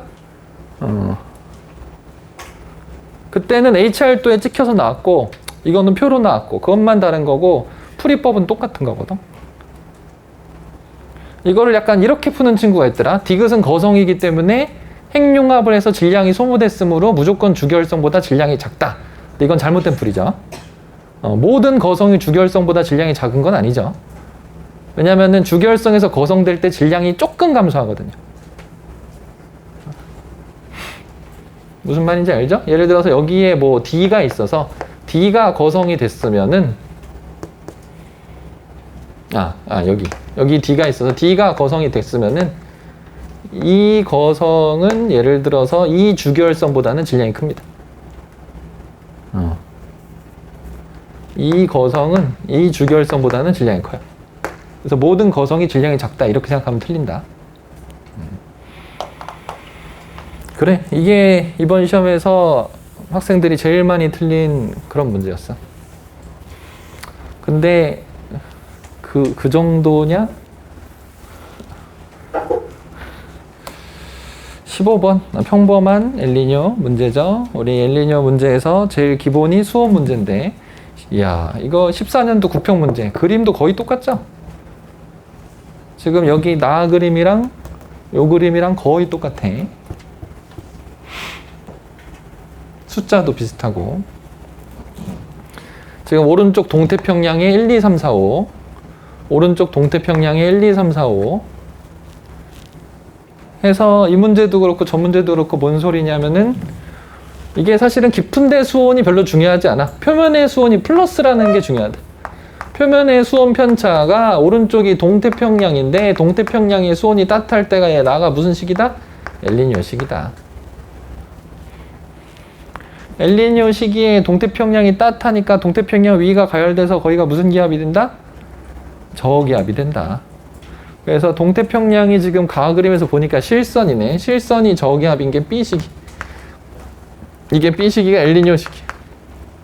A는 라니냐 시기. 그래서 엘니뇨 B에 측정한 것이다. 그 다음에 적도 부근에서 서태평양 평균 수온 편차는 엘니뇨 시기는 보니까 서태평양이 마이너스, 동태평양이 플러스야. 그래서 엘니뇨 시기에는 요 마이너스에서 플러스 이렇게 빼면은 이게 마이너스 되고 B는 엘니뇨 시기니까 이건 플러스고. 그래서 맞죠. 디귿 적도 부근에서 서태평양 기압분의 동태평양 기압은 A 시기에는 서태평양 기압이 더 크죠? 아니냐? 아니 잘못 말했다. 더 작죠? A 시기가 서태평양 기압이 작고 동태평양 기압은 크니까 A가 B보다 크죠? 이거 5번이냐 답이? 이렇게 풀면 됩니다. 이건 전형적인 엘니뇨 문제라서 별로 특별한 건 없어요. 16번 뭐 이 문제도 우리 6500년 문제 내가 어떻게 푸는지 다 가르쳐 줬잖아요. 다 맞았겠지?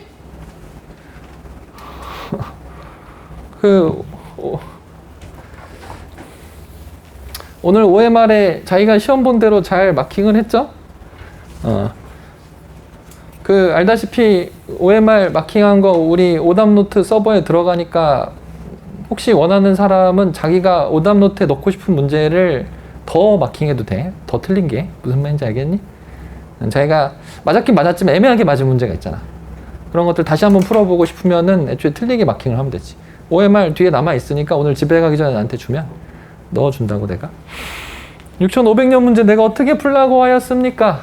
이 문제 같은 스타일인데 6500년 문제를 내가 어떻게 풀라고 했냐면은 일단 지금 내가 외우라고 했죠. 현재 자연축 방향이 원일전에서 북반구 무슨 계절? 여름이죠, 여름. 그래서 요렇게 향하는데 6500년 문제가 나오면은 내가 이걸 요렇게 그리지 말고 어떻게 그리라고 했냐면 하늘에서 내려다본 거 요걸 그리라고 했어요. 왜냐하면은 기억 보기에서 6500년 전이 나왔는데 저 자전축을 그러면은 90도만큼 4분의 1바퀴만큼 무슨 방향으로 돌려야 하기 때문에 원래 세차 운동은 무슨 방향으로 돌려야 되는데 시계 방향으로 돌려야 되는데 참고로 여러분은 눈치챘는지 모르겠지만 이번에 세차 운동의 방향을 지구 공전 방향과 반대로 의미 있게 줬더라고. 이게 무슨 말인지 알겠니? 원래는 지구 자전 방향과 반대라고 그냥 줬거든. 근데 그게 의미가 없었지. 왜냐면은 애초에 우리가 지구과학 원에서 지구 자전 방향을 안 배우니까. 그러니까 알려주긴 알려주지만 의미가 없는 문장이었어.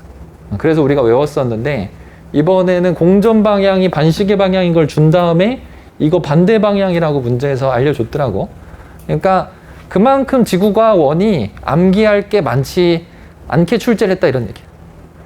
평가원은 사실은 지금 이번 시험 보면 알겠지만 여러분이 뭐 엄청 지엽적인 뭔가 때문에 틀릴 문제가 없어요. 이해를 하고 흐름을 알고 있으면 다 맞출 수 있는 겁니다.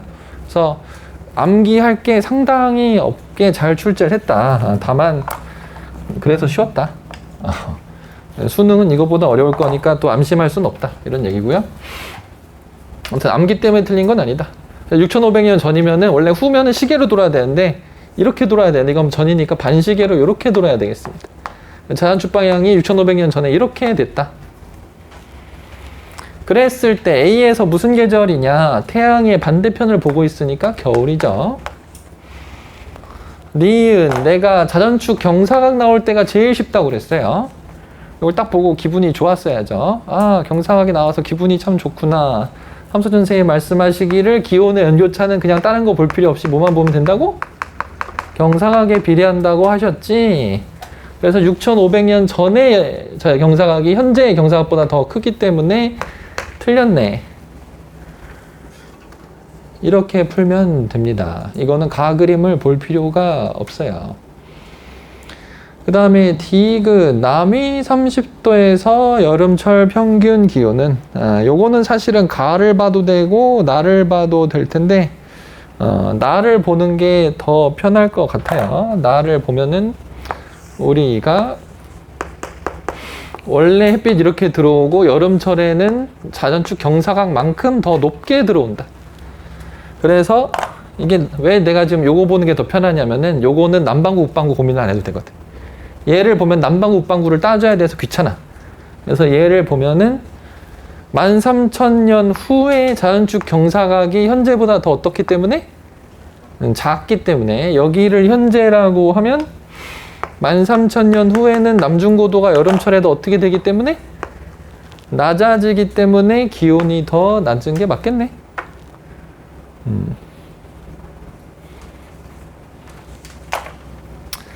이렇게 풀면 됩니다.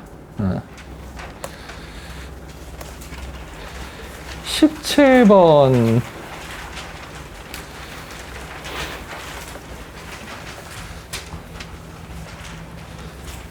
내가 고지자기극을 기가 막히게 가르쳐줬는데 내가 다른 강사분들은 어떻게 가르치는지 몰라.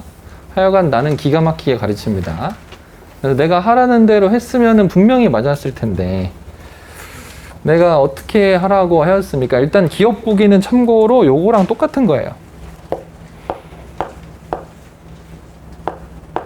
18년도 수능 문제. 이 문제에서 똑같은 이게 나왔어요. 200mA에서 0mA 사이 이동 속도가 점점 빨라졌냐? 일단 결론만 얘기하면은 이 간격이 그 당시의 속도입니다. 이게 더 200mA 때니까 옛날이고 이게 더 최근이니까 속도는 어떻게 됐어요? 이 그림은 일단 느려졌죠? 원래 간격이 빨랐다가 느려진 거죠 지금? 점점 느려진 거니까 디귿은 틀렸습니다. 이 문제를 풀었으면 이걸 알 것이고 이거를 알았으면 이 문제도 풀 때도 60에서 40 갈 때는 간격이 이만큼인데 10에서 20은 간격이 그거보다 더 좁아졌으니까 40에서 20은 그것보다 간격이 더 좁아졌으니까 60에서 40일 때가 더 빠르게 이동을 했네? 하고 맞출 수가 있었겠지? 그 다음에 니은 60mA 암석에 기록된 고지자기 복각이 플러스냐 마이너스냐. 고지자기 복각이 플러스냐 마이너스냐는 내가 고지자기 복각은 생성 당시의 위도를 반영을 한다고 굉장히 강조를 하였고 복각이 플러스라는 건 뭘 가리키는 것이고 북반구에 지게가 있었냐 이런 것이고 북반구에 지게가 있었는지 없었는지 내가 무조건 무엇을 그리라고 하였습니까? 이걸 그리라고 했잖아요. 다 그리고 풀었겠죠? 근데 어떤 학생 중에 한 명이 나한테 상담을 요청을 하기를 요거를 안 그리고 그냥 생각을 했더라. 그럼 되겠어요? 안 되겠어요? 이거를 이럴 것이다 이렇게 생각을 해서 이렇게 관심법으로 풀면 되겠어요? 안 되겠어요? 그럼 안 돼요. 내가 그리라면은 그려야 됩니다. 이게 의미가 뭐라고 했죠? 60MA 때 6천만 년 전에 지계가 생성될 당시에 북극에서부터 지계까지 이만큼이 떨어져 있었다. 이만큼이 얼마야? 이것도 여러 번 우리가 셌어. 30, 60, 90, 120도 떨어져 있었다고. 120도. 북극에서 120도가 떨어져 있었다니까? 그럼 지계가 무슨 반구에 있었겠어? 남반구에 있었겠지? 그럼 복각이 마이너스라고.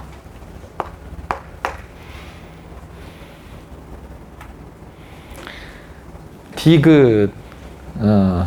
디귿이 문제 풀이법은 똑같은데 찬찬히 보지 않으면 틀릴 수 있지. 찬찬히 보지 않으면 안타깝게도 다 맞추고도 틀릴 수 있지. 왜냐면은 10MA부터 현재까지라서 지금 10MA 때는 지계가 이만큼 떨어져 있었어. 저만큼을 한번 그려보면은 저게 그러니까 지금 45도쯤 떨어져 있거든. 그러니까 북극에서 45도 떨어진 위도 45도의 지계가 있었다고. 위도 45도 정도의 지계가 있었어. 10MA 때. 근데 현재 지계가 위도 몇 도에 있냐? 30도에 있으니까 그것보다 남쪽으로 내려왔거든. 그런데 디귿을 맞다고 골랐다면은 그 이유는 무엇이냐면은 그 전까지는 대충 북쪽으로 움직였거든. 60에서 10까지는. 60에서 보면 알겠지만 방금 말했듯이 120도 떨어져 있었으니까 6천만 년 전에 지계가 꽤 떨어져서 한 이쯤에 있었어요. 그 다음에 뭐 4천만 년 전에 이렇게 올라오고 2천만 년 전에 이렇게 올라오고 1000만 년 전에 45도까지 올라갔는데 그 다음에 내려갔어. 근데 이거를 얼핏 봐가지고 아 북쪽으로 가네? 쉽네? 맨날 보던 거네? 이렇게 풀었으면 틀리겠지. 그럼 안 되죠. 약간 앞에 문제가 쉬웠어도 긴장을 했어야지. 마지막 장이니까 좀 어렵겠지? 뭔가 함정이 있지 않을까? 이 생각을 좀 해서 좀 더 신중하게 풀었었어야죠. 18번. 일단 어이구 화면이 왜 이래.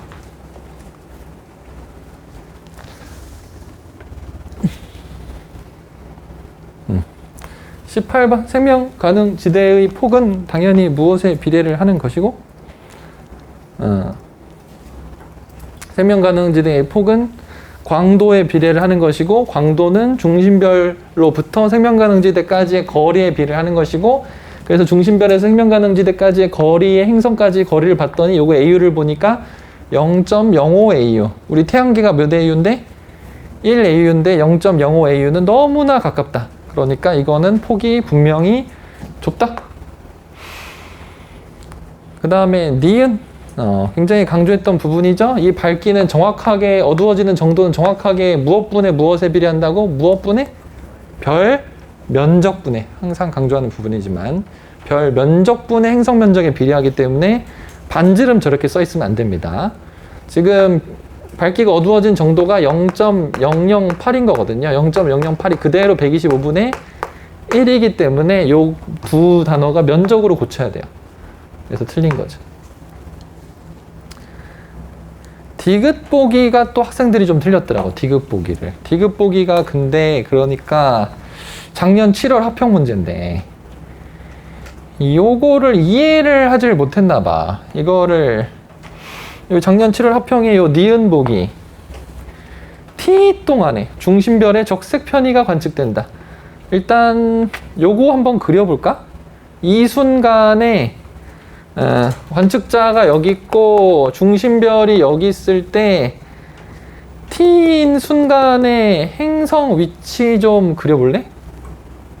이거 그리고 이거 그린 다음에 중심을 이은 선은 이렇고 t인 순간에 행성 위치 한번 그려주세요.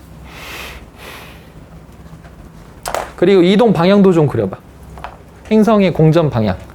지금 이 그림에다가 이게 지금 작년 7월 합평 문제거든. t인 순간에 행성의 위치 한번 그려보시고 그 다음에 이동 방향도 한번 그려보세요.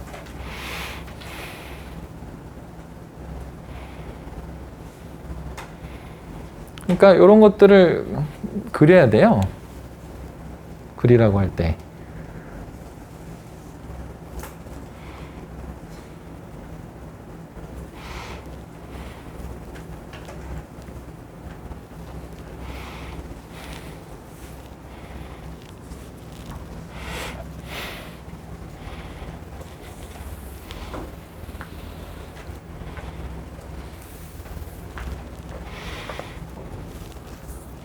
네, t인 순간의 행성 위치의 핵심이 무엇이냐? 그러니까 t인 순간은 잘 보면은 행성이 중심별의 정중앙은 지나간 순간이에요. 그러니까 정중앙인 순간은 예를 들어서 이 궤도가 이렇게 있을 때 여기라고 하면은 t인 순간은 정중앙을 지나갔어. 이게 지금 시계로 도는지 반시계로 도는지 모르겠지만 그건 중요하지 않아. 예를 들어 반시계로 돈다고 치면 이거에서 반시계로 좀 더 가서 여기에 가 있다 이런 소리야. 근데 이게 핵심이 뭐야? 행성이 이리로 가는 도중이니까 우리 관측자로부터 행성이 뭐 하는 도중이고 멀어지는 도중이고 행성이 우리로부터 멀어지면은 중심별의 편의는 무슨 편의? 청색 편의가 나온다. 왜냐면은 행성이 멀어지면 중심별은 가까워지기 때문에 청색 편의가 관측돼서 니은은 틀렸다는 게 이 문제의 핵심이라고. 요걸 이해를 했으면은 저 문제의 디귿 보기를 풀 때 어떻게 풀면 되겠니? T2하고 T1 한번 그려보세요. 지금 이 그림에다가 T2랑 T1을 그려보죠. 이 그림 그린 거에다가 그대로 이어보 그리면 돼. T2일 때가 행성의 위치, T1일 때 행성의 위치.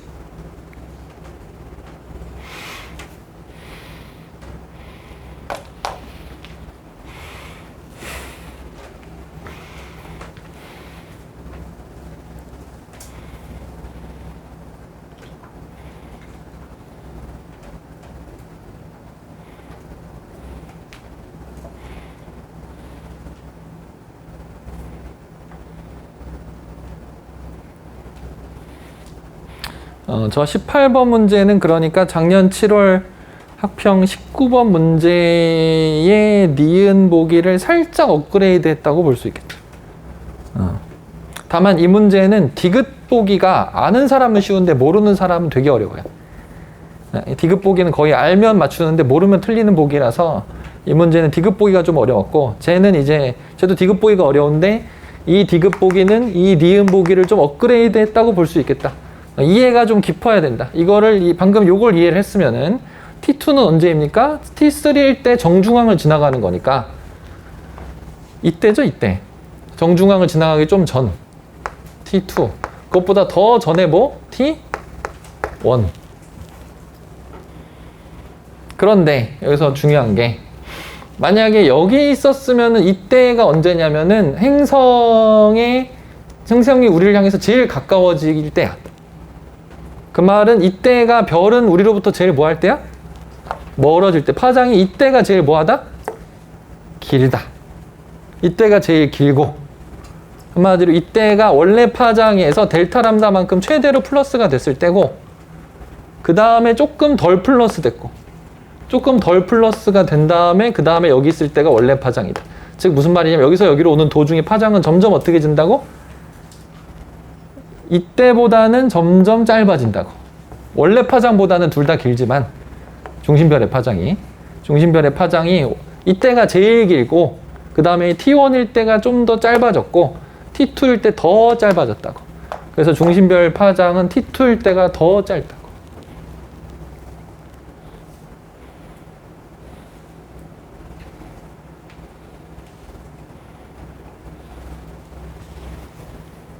그래서 다시 말하지만 이 문제 원래 작년 7월 합평 문제 이 비슷한 문제는 이것보다는 좀 쉬운 문제로서 그냥 이 순간에 중심별이 청색편인지 적색편인지만 결정하면 되는데 지금 이 문제에서 그래도 얻을 수 있는 교훈은 이때는 중심별이 청색편이 이때는 중심별이 적색편이로서 파장이 원래보다 길어진다. 그런데 그 중에서도 제일 길 때가 이때고 여기서 여기로 오면서 파장이 점점 짧아지는 거야. 물론 여기까지 가면 더 짧아지고. 그런데 이거를 갖다가 그럼 내가 이거를 수업을 이렇게 해야 되나? 뭐 이렇게 해서 행성이 여기 있을 때가 중심별 파장은 제일 길고 행성이 여기서부터 여기로 가는 도중에는 계속 파장이 짧아지고 여기서부터 여기까지로 가는 동안에는 또 중심별 파장이 계속 길어진다. 외워라. 이런 식으로 수업할 수는 없습니다. 왜? 그런 식으로 하면은 외울 게 너무 많아요. 그리고 외울 수도 없어요. 너무 외울 게 많아서. 그리고 이렇게 안 내면 그만이거든. 내가 그래서 무슨 말이냐면은 이해를 해야 되는데 솔직히 그건 있어. 이해하는데 머리가 아프지. 그런 건 이제 나의 고민이야. 그래.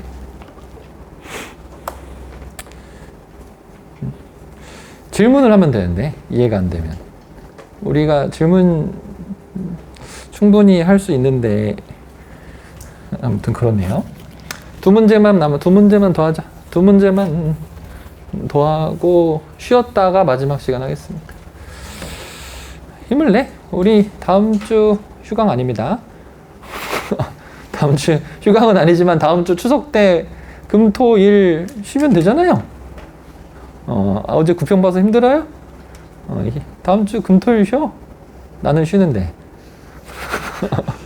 너는 안 쉬니? 추석 특강 들으려고? 추석 특강은 내가 봤을 때 개념이 부족한 사람은 솔직히 들어야 됩니다. 개념이 부족한 사람은 들어야 돼. 근데 모르겠어. 특강도 뭐 여러 가지 종류가 있겠지만 보통 하여간 탐구 과목 특강은 개념 총정리를 하는데 근데 예를 들어 이번 시험에서 솔직히 말해서 2등급 이상 받은 사람은 굳이 필요는 없지. 별건 없어. 내가 알기로는. 나는 그래서 추석 특강 한 번도 해본 적이 없어. 다만 이제 본인이 1학기 때 한마디로 여름방학 이전에 지구과학을 한 적이 없습니다. 여름방학 때 시작했어요. 이런 사람은 본인이 그 전에 안 했으니까 추석 때 보강을 해야죠. 개념을 다 끝내야죠. 빨리. 어떻게 해서든. 1, 2등급 받은 사람은 그냥 나랑 같이 시험 열심히 보면서 오답 노트 만들면 됩니다. 추석 때는 좀 쉬고. 이렇게 하는데 너희들 맘대로 쉴 수가 없나? 미안하다. 모르겠다. 나는 모르겠다. 19번. 19번. 내가 절대연대 측정법에서 제일 중요한 게 뭐라고 했어요? 요 분수에 대해서 내가 뭐분의 뭐여야 된다고 했죠? 처음 모원소 분의 현재 모원소여야 된다고 했죠. 그게 아니면 어떻게 해야 된다고 했죠? 처음 모원소를 구하고 처음 모원소 분의 현재 모원소 꼴로 바꿔야 한다고 그랬거든요. 그리고 처음 모원소를 다 이렇게 써놨어요. 이렇게. 처음 모원소량은 어떻게 구한다고요? 처음 모원소량은 현재 자원소량과 현재 모원소량을 더하면 된다고 그랬거든요. 내가 이게 제일 중요하다고 했잖아. 이게 얼마나 중요하면 내가 교재에도 이렇게 적어놨다고. 그래서 저렇게 시험에 나왔잖아. 그래서 지금 이 나그래프에 내가 빨간 네모를 쳐놨는데 왜 내쳐놨냐면 이 그래프는 처음 나온 그래프입니다. 그렇지만 이 그래프의 핵심 아이디어 자체는 이 아이디어예요. 그러니까 다 한 겁니다. 다 한 거. 그래서 핵심이 뭐냐.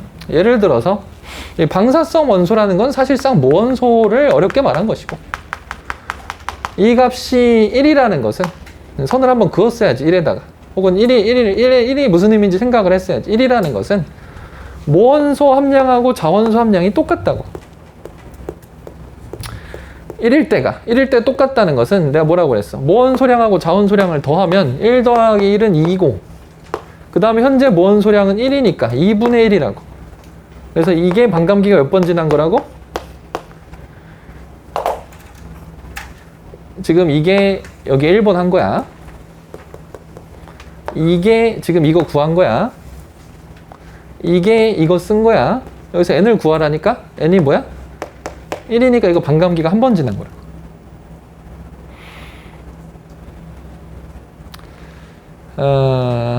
이렇게 하면 되는데 이거를 처음 본 사람은 이게 좀 어렵긴 해. 근데 우리 교재에서 이거를 많이 풀어보고 연습이 좀 됐고 연습을 하다가 이거 좀 어려운데 하고서 좀 더 심도 있게 이걸 한 사람은 저거를 하기가 막 그렇게 어렵진 않을 거야. 그래서 무슨 소리냐면 한마디로 이 그래프는 좀 신기하게 생겼지만 결국엔 쉬운 얘기야.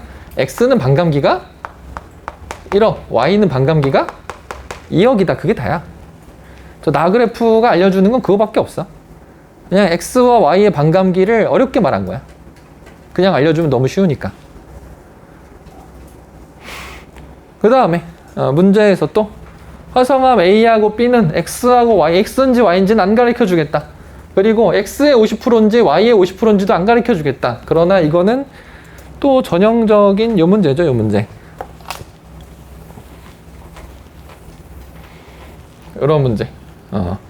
어쩌고 저쩌고. C하고 D는 1과 2 중에 서로 다른 한 가지만을 가지고 있고. 그런데 그 비율은 또 다르다. 참고로 요 문제는 쉬운 버전이라서 둘 다 1대1이지만 요 다음 문제는 또 버전 숫자가 다르죠. 그래서 내가 이런 문제 어떻게 푼다고 또 이때도 알려줬죠. 어떻게 푸냐면은 그냥 둘 다 해봐야 된다고 그랬습니다. 둘 다 해봐야 된다.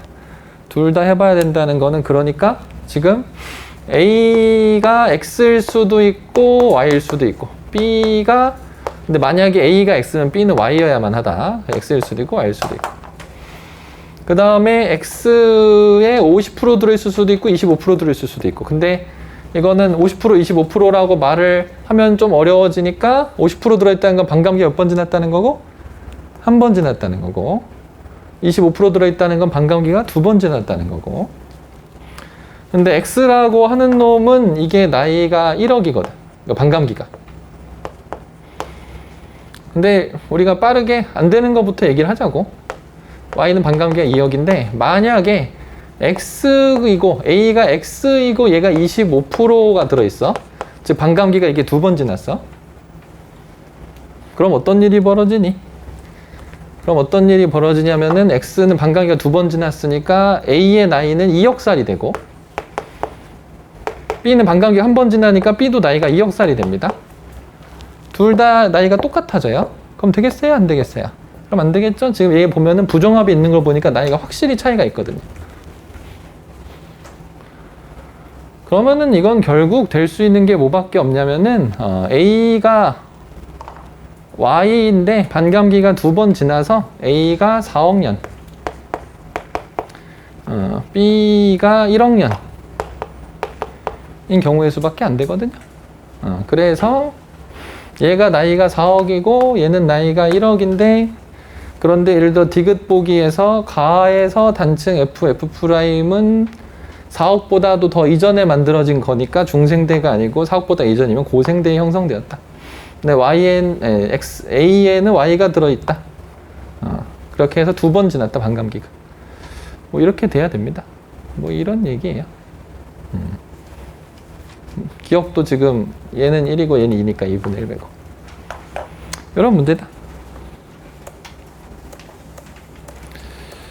마지막으로 20번.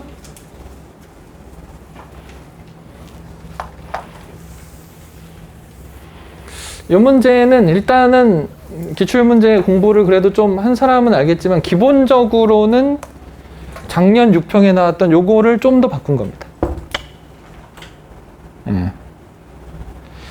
문제의 난이도는 이렇게 말할 수 있겠다. 작년 이 6평은 이 그림이 처음 나온 거니까 작년이 더 어렵다. 왜냐면 이걸 처음 나왔을 때 당연히 이해가 안 되잖아. 그러니까 어렵지. 다만 이제 이거를 공부한 사람한테는 이 문제가 조금 더 쉬운데 이거를 공부 안 한 사람은 이 문제가 되게 어렵겠지. 그럼에도 불구하고 요거는 오답률이 2등이고 14번이 오답률 1등이야. 그러니까 내가 사실은 우리가 보통 20번이 쉬워도 20번쯤 가면 애들이 시간이 모자라요. 그래서 20번을 많이 틀리거든요. 내가 알기로 20번이 오답률 1등이 아닌 거는 굉장히 희귀한 케이스야. 그 말은 이번 시험이 조금 쉬웠다는 거야. 왜냐? 시간이 부족하지 않았다는 거야. 20번이 어려워서 틀렸지 시간이 없어서 틀리는 사람이 많지 않았다는 얘기야. 아무튼 그래. 기억 자체는 일단은 우리가 요 그림에 대해 하는 얘기죠. 재작년 수능 문제. A 시기에 우리 우주는 무슨 팽창했다고요? 감속 팽창했습니다. 기억은 이제 쉬운 복이고 120억 년 전에 요 시기는 감속 팽창했어요. 니은 람다 n 빛이 Q에 도달할 때 파장은 이 문제는 내가 이렇게 말을 할 수 있겠다. 니은 디귿은 의미적으로는 되게 어려워. 니은 디귿은 의미적으로는 되게 어려워. 하지만 문제에서 준 거를 잘 보고 문제에서 하라는 대로 했으면은 할만해. 무슨 말인지 알지?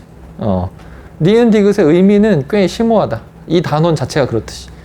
그렇지만 이 단원 자체가 또한 그렇듯이 너무 심오한 문제는 출제할 수가 없습니다. 왜냐면 그럼 아무도 못 맞춰요. 겁나 어려운 단원이기 때문에. 그래서 그냥 별 생각 없이 무슨 소린지 모르겠지만 P에서 방출된 파장 람다의 내가 Q에 도착을 할 때는 40억 년 정도 흘렀을 텐데 120억에서 80억이 됐을 텐데 120억일 때 우주의 크기가 5분의 1이고 80억일 때 우주의 크기가 2분의 1이니까 일단 몇 배가 된 거고? 우주의 크기가 몇 배가 됐어? 2.5배 됐지. 0.2에서 0.5로 커진 거거든? 그럼 2.5배가 됐지. 그러면은 여기서 우주의 크기는 2.5배가 커졌고 문제에서 말을 하기를 우주 공간을 진행하는 빛의 파장은 우주의 크기에 비례해서 증가한다고 했으니까 우주의 크기가 2.5배 커졌으면 파장도 2.5배 커졌겠지? 라고 하고 니은을 맞다고 하면 되지. 여기서 왜 커질까? 이거는 물론 커지는데 이유가 있죠. 하지만 이유를 우리가 안 배웠잖아요. 그럼 안 배웠는데 이거 시험 왜 나왔어? 이렇게 하면 안 돼요. 그냥 하라는 대로 하면 되지. 이거 이상한 생각을 할 필요가 없어. 우주의 미래 단원에서는 이상한 생각을 해봤자 답이 안 나와. 워낙 이상한 단원이라서. 문제에서 하라는 대로 그냥 하면 돼. 그 다음에 디귿보기. 디귿보기도. 디귿보기가 그러니까 내가 여기 빨간 네모를 친 이유는 나에서 지금 Q에서 P에서 나온 빛이 Q를 지나서 요때쯤 우리 관측자에 도달을 했대요. 그 말은 이 빛이 여기서 출발해서 여기까지 오는데 시간이 얼마 걸렸다는 얘기야? 80억 년 걸렸다는 얘기야. 그러니까 사실은 이 빛이 이 출발할 당시에 이 거리는 얼마였다는 거야? 출발해서 여기까지 오는데 80억 년 걸렸으니까 출발할 당시의 거리는 아마 80억쯤 됐을 거야. 출발할 당시의 거리는 아마 80억쯤 됐을 거야. 그런데 어쨌든지 간에 출발할 당시는 80억이 됐었더라도 지금 기억을 보니까 이 거리에 비해서 지금 요 현재 Q, 이 Q는 과거 Q야. 과거 Q는 뭐 우리까지의 거리가 80억 광년일 수도 있어. 근데 실제로는 좀 더 복잡합니다. 실제로는 좀 더 복잡하지만 일단은 어쨌든 문제 푸는 얘기를 하자면은 과거 Q는 이게 80억일 수도 있어. 근데 그건 과거 Q고 현재 Q는 과거 Q보다 어쨌든 어떻게 됐어? 멀어졌거든. 이것보다 현재 Q는 어쨌든 더 멀어졌어요. 그래서 무슨 소리냐면은 현재의 거리 기억은 80억 광년보다 더 멀다고요. 선생님 저게 그러니까 지금 이때 우주의 크기는 2분의 1인데 이때 우주의 크기는 1이니까 크기가 2배가 된 거니까 이건 160억이라는 소린가요? 그 얘기는 조금 복잡합니다. 160억이라고 생각을 할 수도 있어요. 하지만 실제로는 좀 더 복잡해. 그렇지만 우리가 그 복잡한 걸 생각할 필요는 없다 이거야. 우리는 그냥 무슨 생각만 하면 되는 거야? 이 빛이 여기까지 오는데 80억 년 걸렸으니까 이때 당시에는 거리가 80억 광년이었나 보다. 근데 지금 크기는 이때 요 크기에 비해서 지금 크기가 더 커졌으니까 80억보다 더 커졌나 보지? 그러니까 틀렸겠는데? 라고 생각을 해야 돼. 이게 그러니까 가끔씩 사실은 학생들이 나한테 몇몇 학생들이 질문을 했거든. 선생님 여기에 지금 내가 가끔 그런 얘기 하잖아. 퀘이사가 100억 광년 떨어진 퀘이사는 그 100억 광년 떨어진 퀘이사에서 나온 빛이 여기까지 도착하는데 100억 년이 걸린다. 근데 가끔 어떤 학생들이 어떤 질문을 하냐면은 선생님 근데 이 퀘이사는 지금은 더 멀어졌으니까 얘는 거리가 더 먼 거 아닌가요? 맞아. 그 당시에는 100억 광년 떨어진 곳에서 빛이 나와가지고 그 당시의 거리는 100억 광년이었다 할지라도 지금 우리는 얘를 보긴 보지만 우리가 보고 있는 얘는 실제로는 얘의 현재 위치가 아니고 얘의 과거 위치다. 그래서 내가 잔상이라고 표현합니다. 잔상이다. 그건 나의 잔상이다. 아무튼 이건 잔상이고 실제 퀘이사는 저기가 있어요. 그걸 지금 시험에 낸 거예요. 이게 가끔 학생들한테 물어보는데 내가 이렇게 대답은 해줬는데 수업 시간에 하진 않았지만 그런데 그렇다고 내가 수업 시간에 했다고 이걸 못 풀 것이냐? 요 그림을 보고 생각을 좀 하면은 풀 수가 있는데 그냥 눈에 보이는 대로 하면 되는데 실제로는 복잡하죠. 눈에 보이는 대로 하면 되는데 만약 복잡한 생각을 하면은 복잡하죠. 그래서 일단은 이렇게 이번 구평을 얘기를 할 수가 있겠고 지금 보면 알겠지만 내가 봤을 때 이번 구평에서 생각하기에 있어서 제일 복잡한 보기는 요건 것 같아. 요 20번의 디귿 보기. 요거는 굉장히 똑똑한 사람도 생각을 요상하게 길을 찾으면은 틀린다. 그거는 이제 본인의 능력에는 큰 문제는 없는데 뭐랄까 아무튼 안타까운 부분이고요. 그거 외에는 지금 이제까지 내가 풀이한 거 보면 알겠지만 그렇게까지 막 대단한 심리유형이 없습니다. 제일 많이 틀린 문제가 요 문제라는 거에서 벌써 거의 볼장 다 봤다고 할 수 있어요. 이 문제가 그렇게 새로운 문제가 아니잖아요. 그런데 여러분 작년 수능 시험지 한번 구해서 보시면은 굉장히 새로운 문제가 많습니다. 그 전에 나오지 않았던 것들이 많아요. 여러분들은 지금 그 수능 문제를 보면은 이미 그 수능 문제는 나와 버린 거기 때문에 익숙할지 모르겠지만 그 작년 수능 문제랑 그 전에 문제들을 비교를 해보면은 심유형이 많아요. 내가 그거 한번 나눠줬었는데 내가 그것도 밴드에 올려놓아 줄게. 내가 그거 만든 거 있잖아. 그 함석진의 수능 분석. 내가 이때는 요 빨간 별표로 신유형을 표시를 했었거든. 빨간 별표래.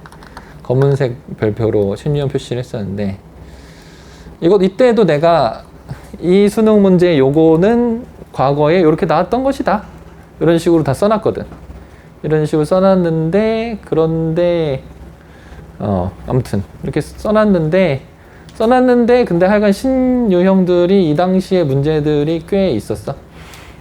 별표 친 것들 나중에 내가 올려놓을 테니까 보면은 알아. 아무튼 하여간 요 수능 문제가 더 어려웠거든. 그래서 내가 지금 무슨 얘기를 하는 겁니까? 이번에 추석 때 좀 쉬시고 그 다음부터는 다시 빡세게 공부를 해서 남은 수능 후회 없이 볼 수 있도록 열심히 하셔야 됩니다. 말했지만 수능은 1컷을 45점으로 맞출 거예요. 작년에도 그랬거든요. 그러면은 이번 문제보다 꽤 어렵게 출제된다는 걸 명심하시고 아무튼 그렇습니다. 여기까지 하고 쉬었다가 50분에 이어서 보자고.